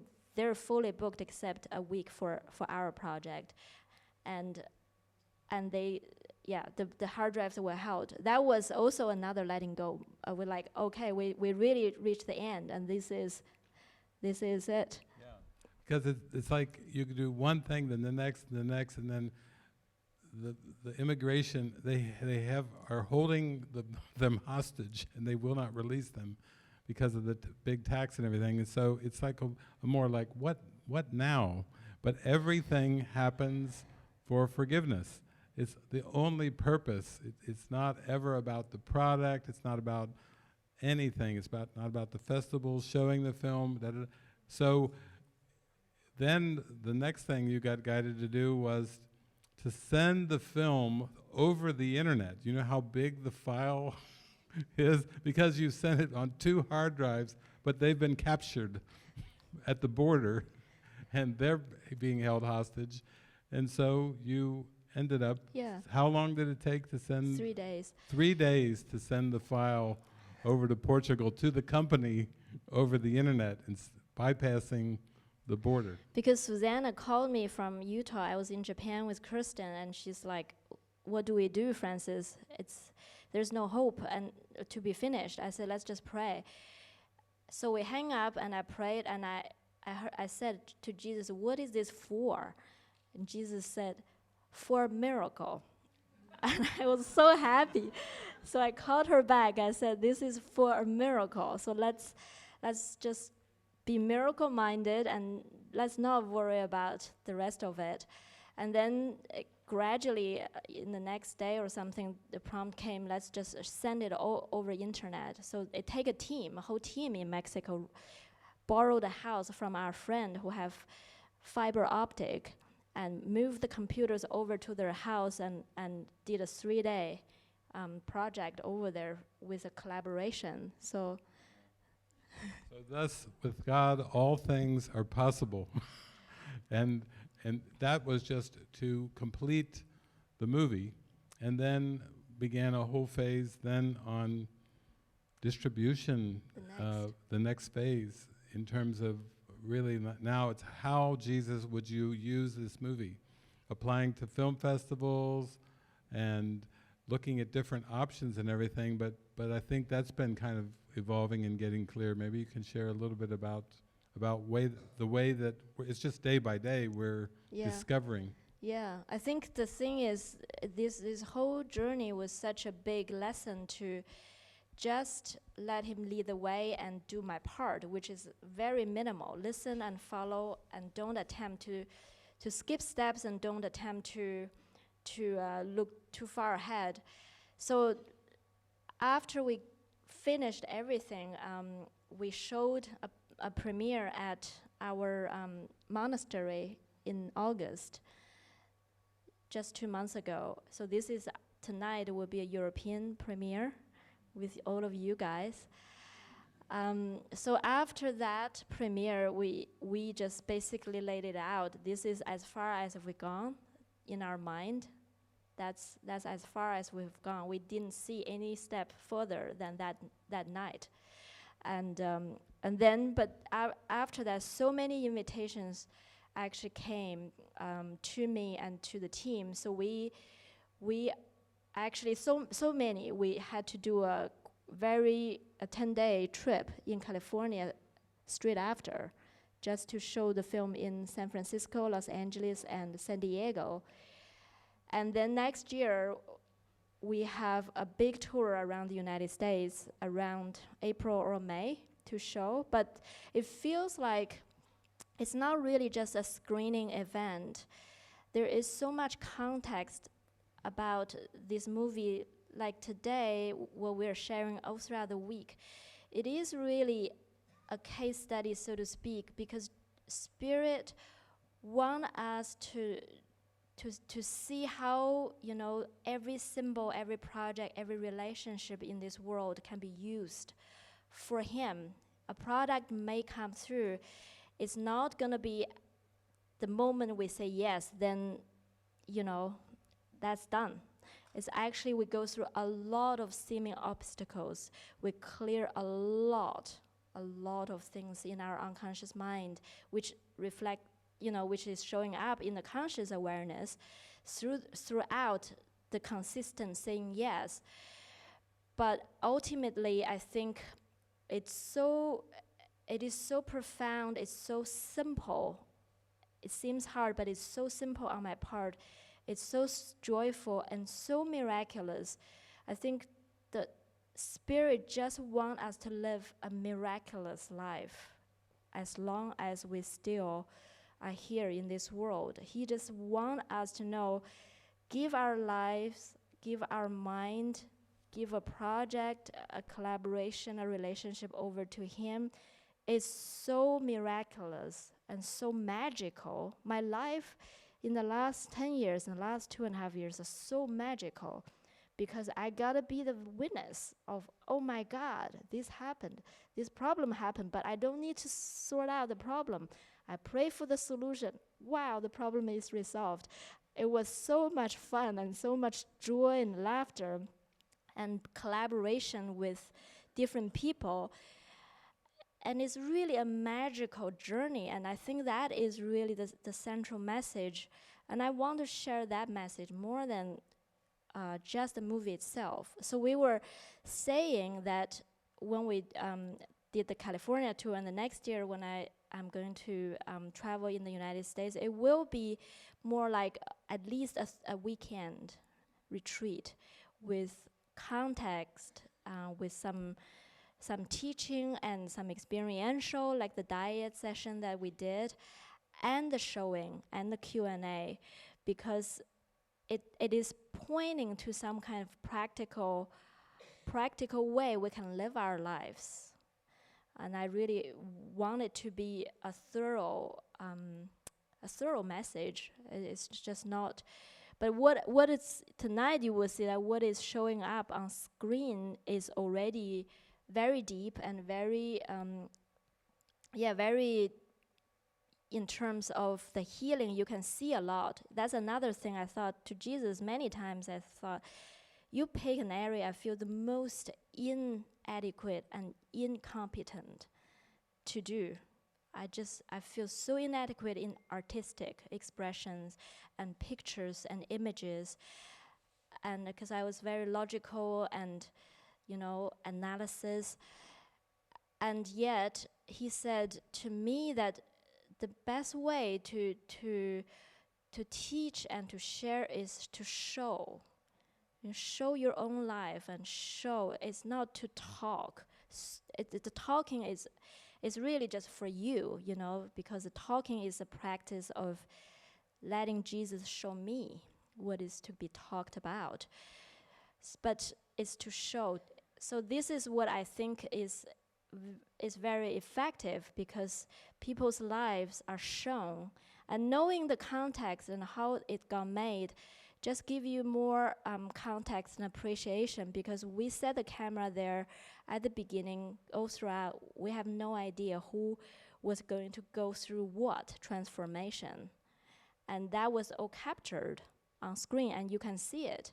There are relationship issues, couple. There are a couple in the movie tonight. You will see that they arrive, they're engaged as an engaged couple. And when issues come up, they have to be there to share, to share no private thoughts with each other inside a relationship. And there are family construction there too. Actually, Nicolene is sitting here. She's the aunt, and there's a mother and daughter. The three of them, all on a spiritual journey, they show up in the monastery individually, but they're together. And how is their relationship inside that context? And we also have a cook. So she was an amazing cook. She came to the monastery and cooked for all our retreats for 10 years. Such an amazing cook. Like food here, it was just professional. She owned her own restaurant, and yet she reached a point, she was going through motions. There was no spark anymore, because cooking was good, was what she loved. But that's the only way she knows she can be loved by anybody. It became a burden, it became a responsibility. It's this love and hate. I want it because that's how I know I have a value to you.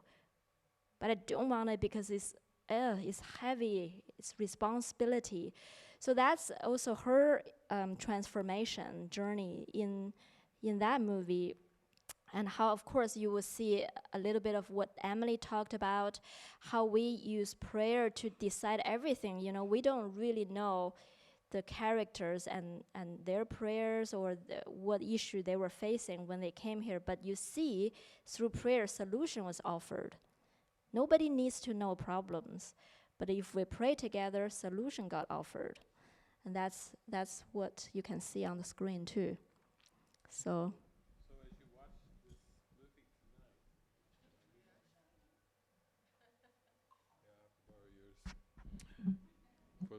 as you watch the movie tonight, again, I would like you to watch it very much like, remember when we watched Rocket Man, and it was more watch your thoughts, watch your emotions, because again, that's where the healing occurs, is in the mind.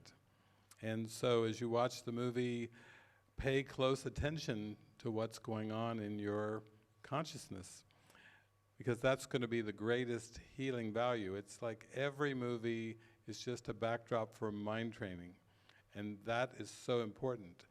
The listen and follow is really the message we're sharing, how important that goes on all through the day and even through your nighttime dreams. You can be guided by spirit, you can have lucid dreams, you can go through, oh, here comes another replacement. We got to back up. We blew a tire. We're going on. But I would also say that, how we talked about the script is written, that was our script day yesterday, everything's the past. seek not to change the world, seek rather.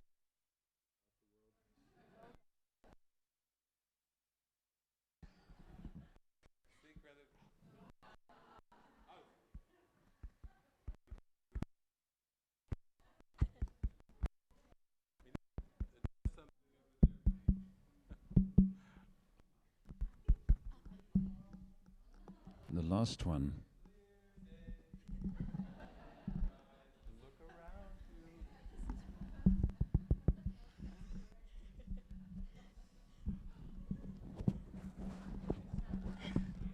You'll see who you are. Okay, very good, Adriana. So what I'm saying is, you know, even this basic lesson about seeking not to change the world, you know, if you listen to everything Francis has been sharing, it's so much based on listen and follow, and it's not about trying to fix or change people or fix or change. Even in the end, the movie, you saw the trust it takes. It's corrupted, it's this, it's that, it's captured by the Portuguese immigration. I mean, you have to just totally let go and stay with listen and follow. What do you have for me, Spirit? You see how safe that is and how wonderful? You're not concerned about the outcomes. Did the film make it? Did it live? Did it die? Listen, follow. I'm going to do that. When I was down in Mallorca in Spain, you know, I had a friend come all the way down from Germany to interview me for her radio show, and we were talking afterwards and went outside on the back porch and talking about it. And I said, oh yeah, we got this movie coming. I started talking about the movie. She got all excited. She said, I can help you get that movie into a German film festival. And she said, but I will have to, of course, re-edit the movie. So here we go through all of this. And then I can get it in the German festival, but I will have to re-edit it. Then when we went on a tour in California, I think we were in Los Angeles, and there was a young man who was there who lives with his parents, and he watched the whole thing. But he's quite good with watching films in his mind and everything, and he was basically saying, if the purpose of this movie was to tell people and promote the monastery, he said, I can help you. You need to redo the whole movie. You start to see it's like the mind determines what things are for, and then it offers its advice. He was even offering a suggestion about the motive for making the movie. And that's just the way the ego works. It's always projecting meaning out. That's lesson number 2 in the workbook. I've given everything I see, all the meaning it has for me, and then it's trying to adapt and adjust. Oh, you'd make a nice marriage partner. There are a few things that you need to change. Is one of them. You know, but you see how it works. The ego is always reading meaning and saying, oh, this would work out really good at this festival or this or that. If you re-edit the movie, and here Francis has used the whole thing for listen and follow, and we just have a good laugh at all this because Jesus is always so humorous. He's always pointing out, it's your own lesson. It's always your own lesson. No, it's not their lesson. No, it's not that. It's your own lesson. Forgive. But forgive. Forgive, you know, we know that feeling, you know, where we think we can improve something. Even with the Course in Miracles, you know, I thought Ken and Judy and Bill and Helen, you know, did a pretty good job bringing the Course into this realm. I mean, I got that book, and then I thought, great, I'm just going to use this book, and I'm going to read it, I'm going to apply it, I'm going to pray to Jesus, pray to the Holy Spirit, and follow whatever they say. And then there was like a second book that came out, and an errata. Oh, we have to make some corrections, and then a third edition, then a fourth edition, and then a fifth edition. and I'm like, I think what's going on is still a little bit, I can do it better, you know. I can do it better the second time, the third time, the fourth time, the fifth time.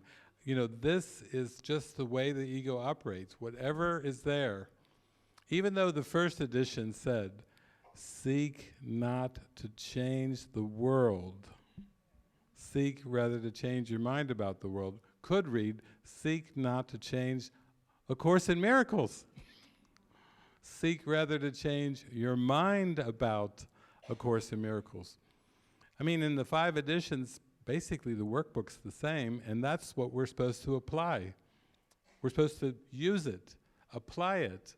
We don't have to turn into the scribes and Pharisees and, oh, I think I'd change this and I'd add this on and leave this out, and you know, like we're making a birthday cake and we can't stop with the icing. We keep, ooh, no, that's a little there. Oh, missed a little spot there, you know. Oh, you know, maybe some candles, you know. Maybe some candles that don't go out, you know. You know, it's just, we don't need to add anything to the world. All we have to do is listen and follow and see the world differently. And that's just what this whole miraculous case study has really been about, is that one thing. Yeah. And also, just if, you know, if I had this goal of making the end result, you can see how emotionally ups and downs I would have to go through.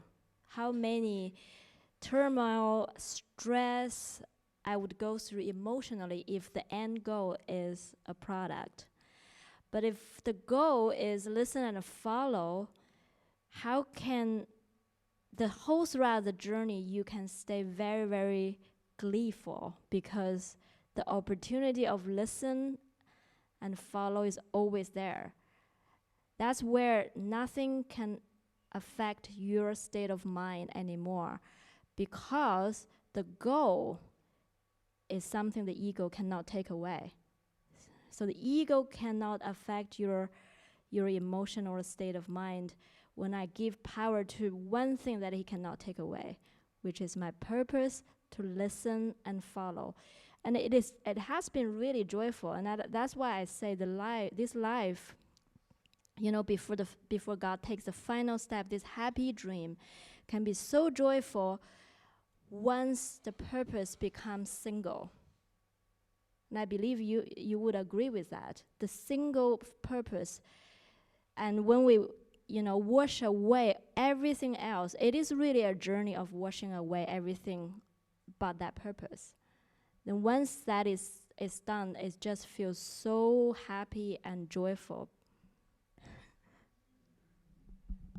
Well, I'm feeling Neda.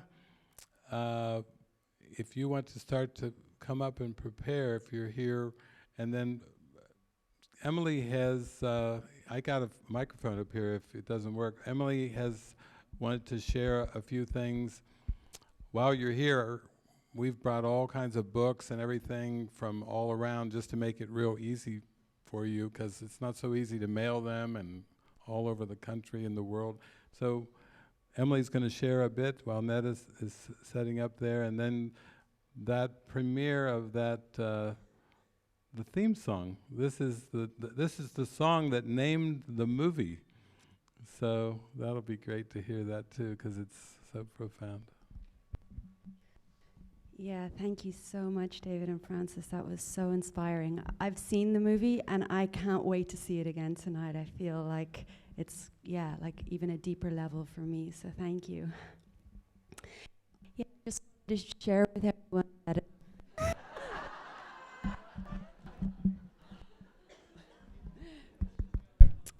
that I think most of you have seen that we have our bookstore out here past the coffee station. Just to let you know that you'll have the opportunity during lunch and dinner again today if you want to purchase any books, and also tomorrow morning during breakfast, and that will be the last time that it's open. And some of you may have already spoken to some of the volunteers in the bookstore, but just to let you know, pretty much all of the books, I think David did mention in one of his sessions, he doesn't sit down and write books, but the way that they come through is actually in sessions like this and retreats and gatherings where people ask their practical day-to-day questions like you have all been asking, and then David answers from the Spirit what exactly are whatever comes through in an answer to those specific questions has then been transcribed over the years and put into these beautiful books. So I feel if any of you still feel like you have specific questions on your heart and maybe you haven't felt to ask them during the retreat, or there's just questions starting to percolate, I can assure you that any questions you have will be answered in those books. They are amazing. So yeah, if you feel inspired and you want to continue on this experience that you've been in for this week and bring it home with you and have David in your sitting room or last thing before you go to bed answering your deepest questions of your heart, I would just recommend maybe picking up some of the books and taking them home with you. So yeah, beautiful treat now. Neda is going to play this song that inspired, Take Me Home, inspired the name of the movie. And I know I did hear this song the first time Neda played it at the mystery school, and I just had like tears rolling down my face. It was so beautiful, and still every time I listen to it now, it just touches me so deeply. So thank you, Neda.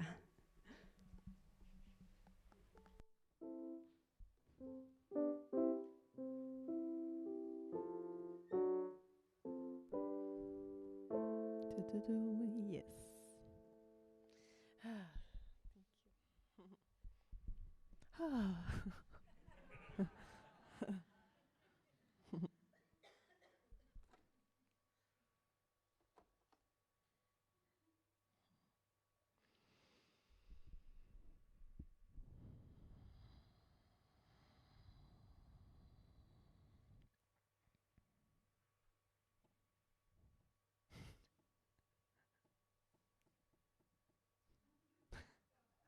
It is on.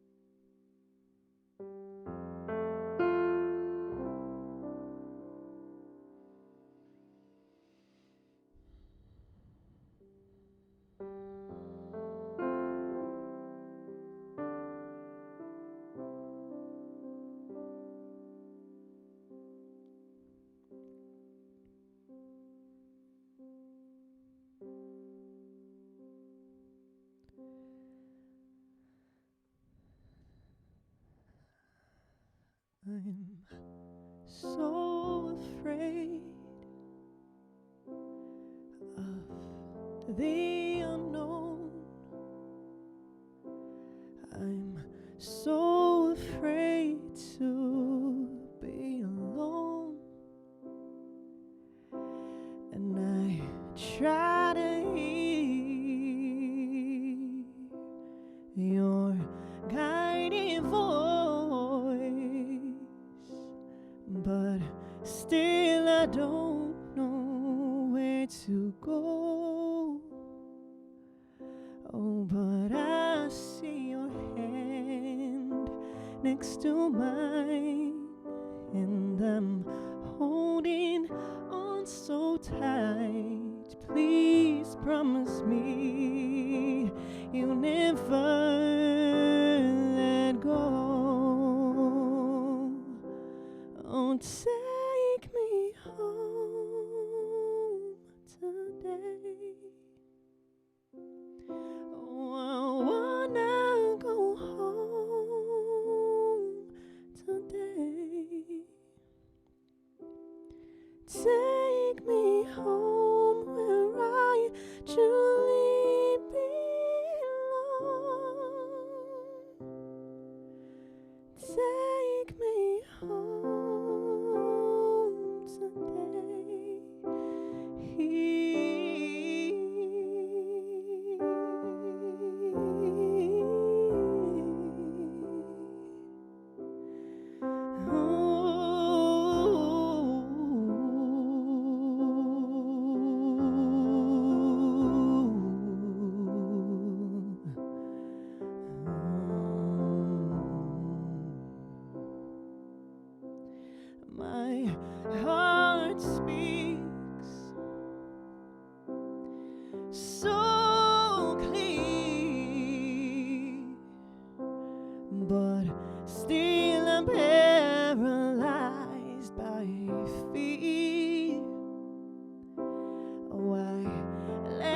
blind trust. Oh, I lack faith. My ego made me go astray, but I see your hand next to mine, and I'm holding on so tight. Please promise me you'll never let go. Oh, take me home today. Oh, I wanna go home today. Oh, take me home where I truly belong. Take me home today.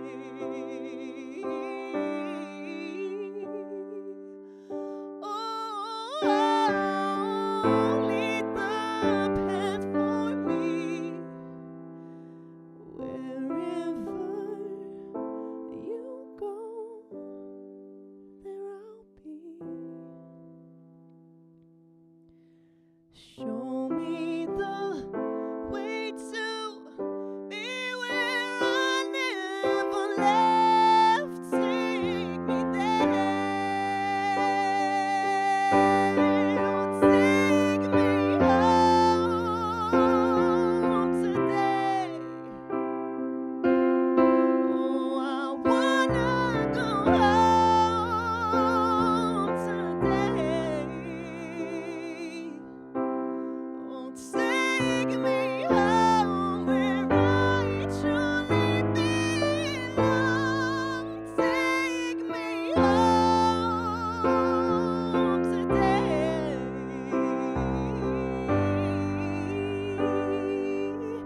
Oh, take me home today. Oh, I wanna go home today. Oh, take me home where I truly belong.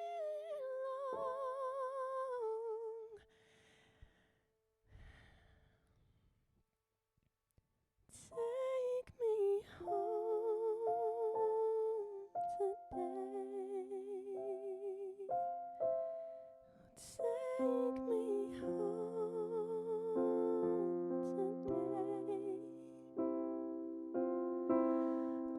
Take me home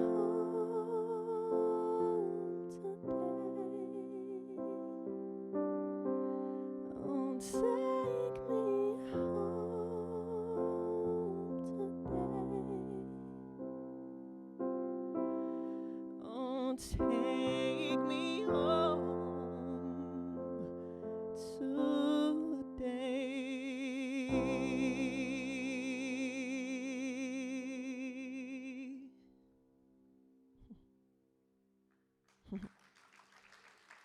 Thank you.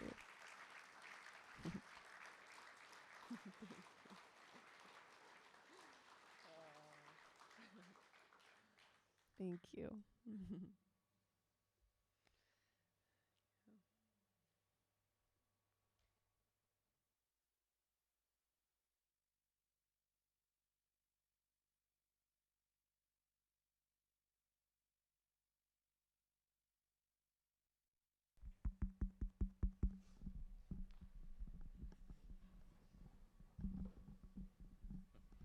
Okay. Well, I think we've reached our very close to our lunchtime, and then we're going to pray a bit over lunch. But I think we may have a couple different options for you come the afternoon slot from around 3 to 5. So we'll put that on the boards. Something a little different. than we've done before. And then to have a good dinner, and then come a little bit early to the showing. The session will start at 7, and I think we'll just have a group prayer at that time, a prayer of gratitude, like a global prayer to really send out our prayers and our love to everyone, everywhere. And then the movie, and then after the movie, it'll just be very quiet. Yeah, it could be a pretty quiet and early night tonight, because the movie is only 1 hour and 20, and we'll have no setup, we'll have no discussion after. We'll just have a prayer and then lead into the movie, and we'll wait until the credit finish. Then you can just take your time to rest and allow whatever come up to be percolated. And tomorrow morning, we'll come back here for our final session.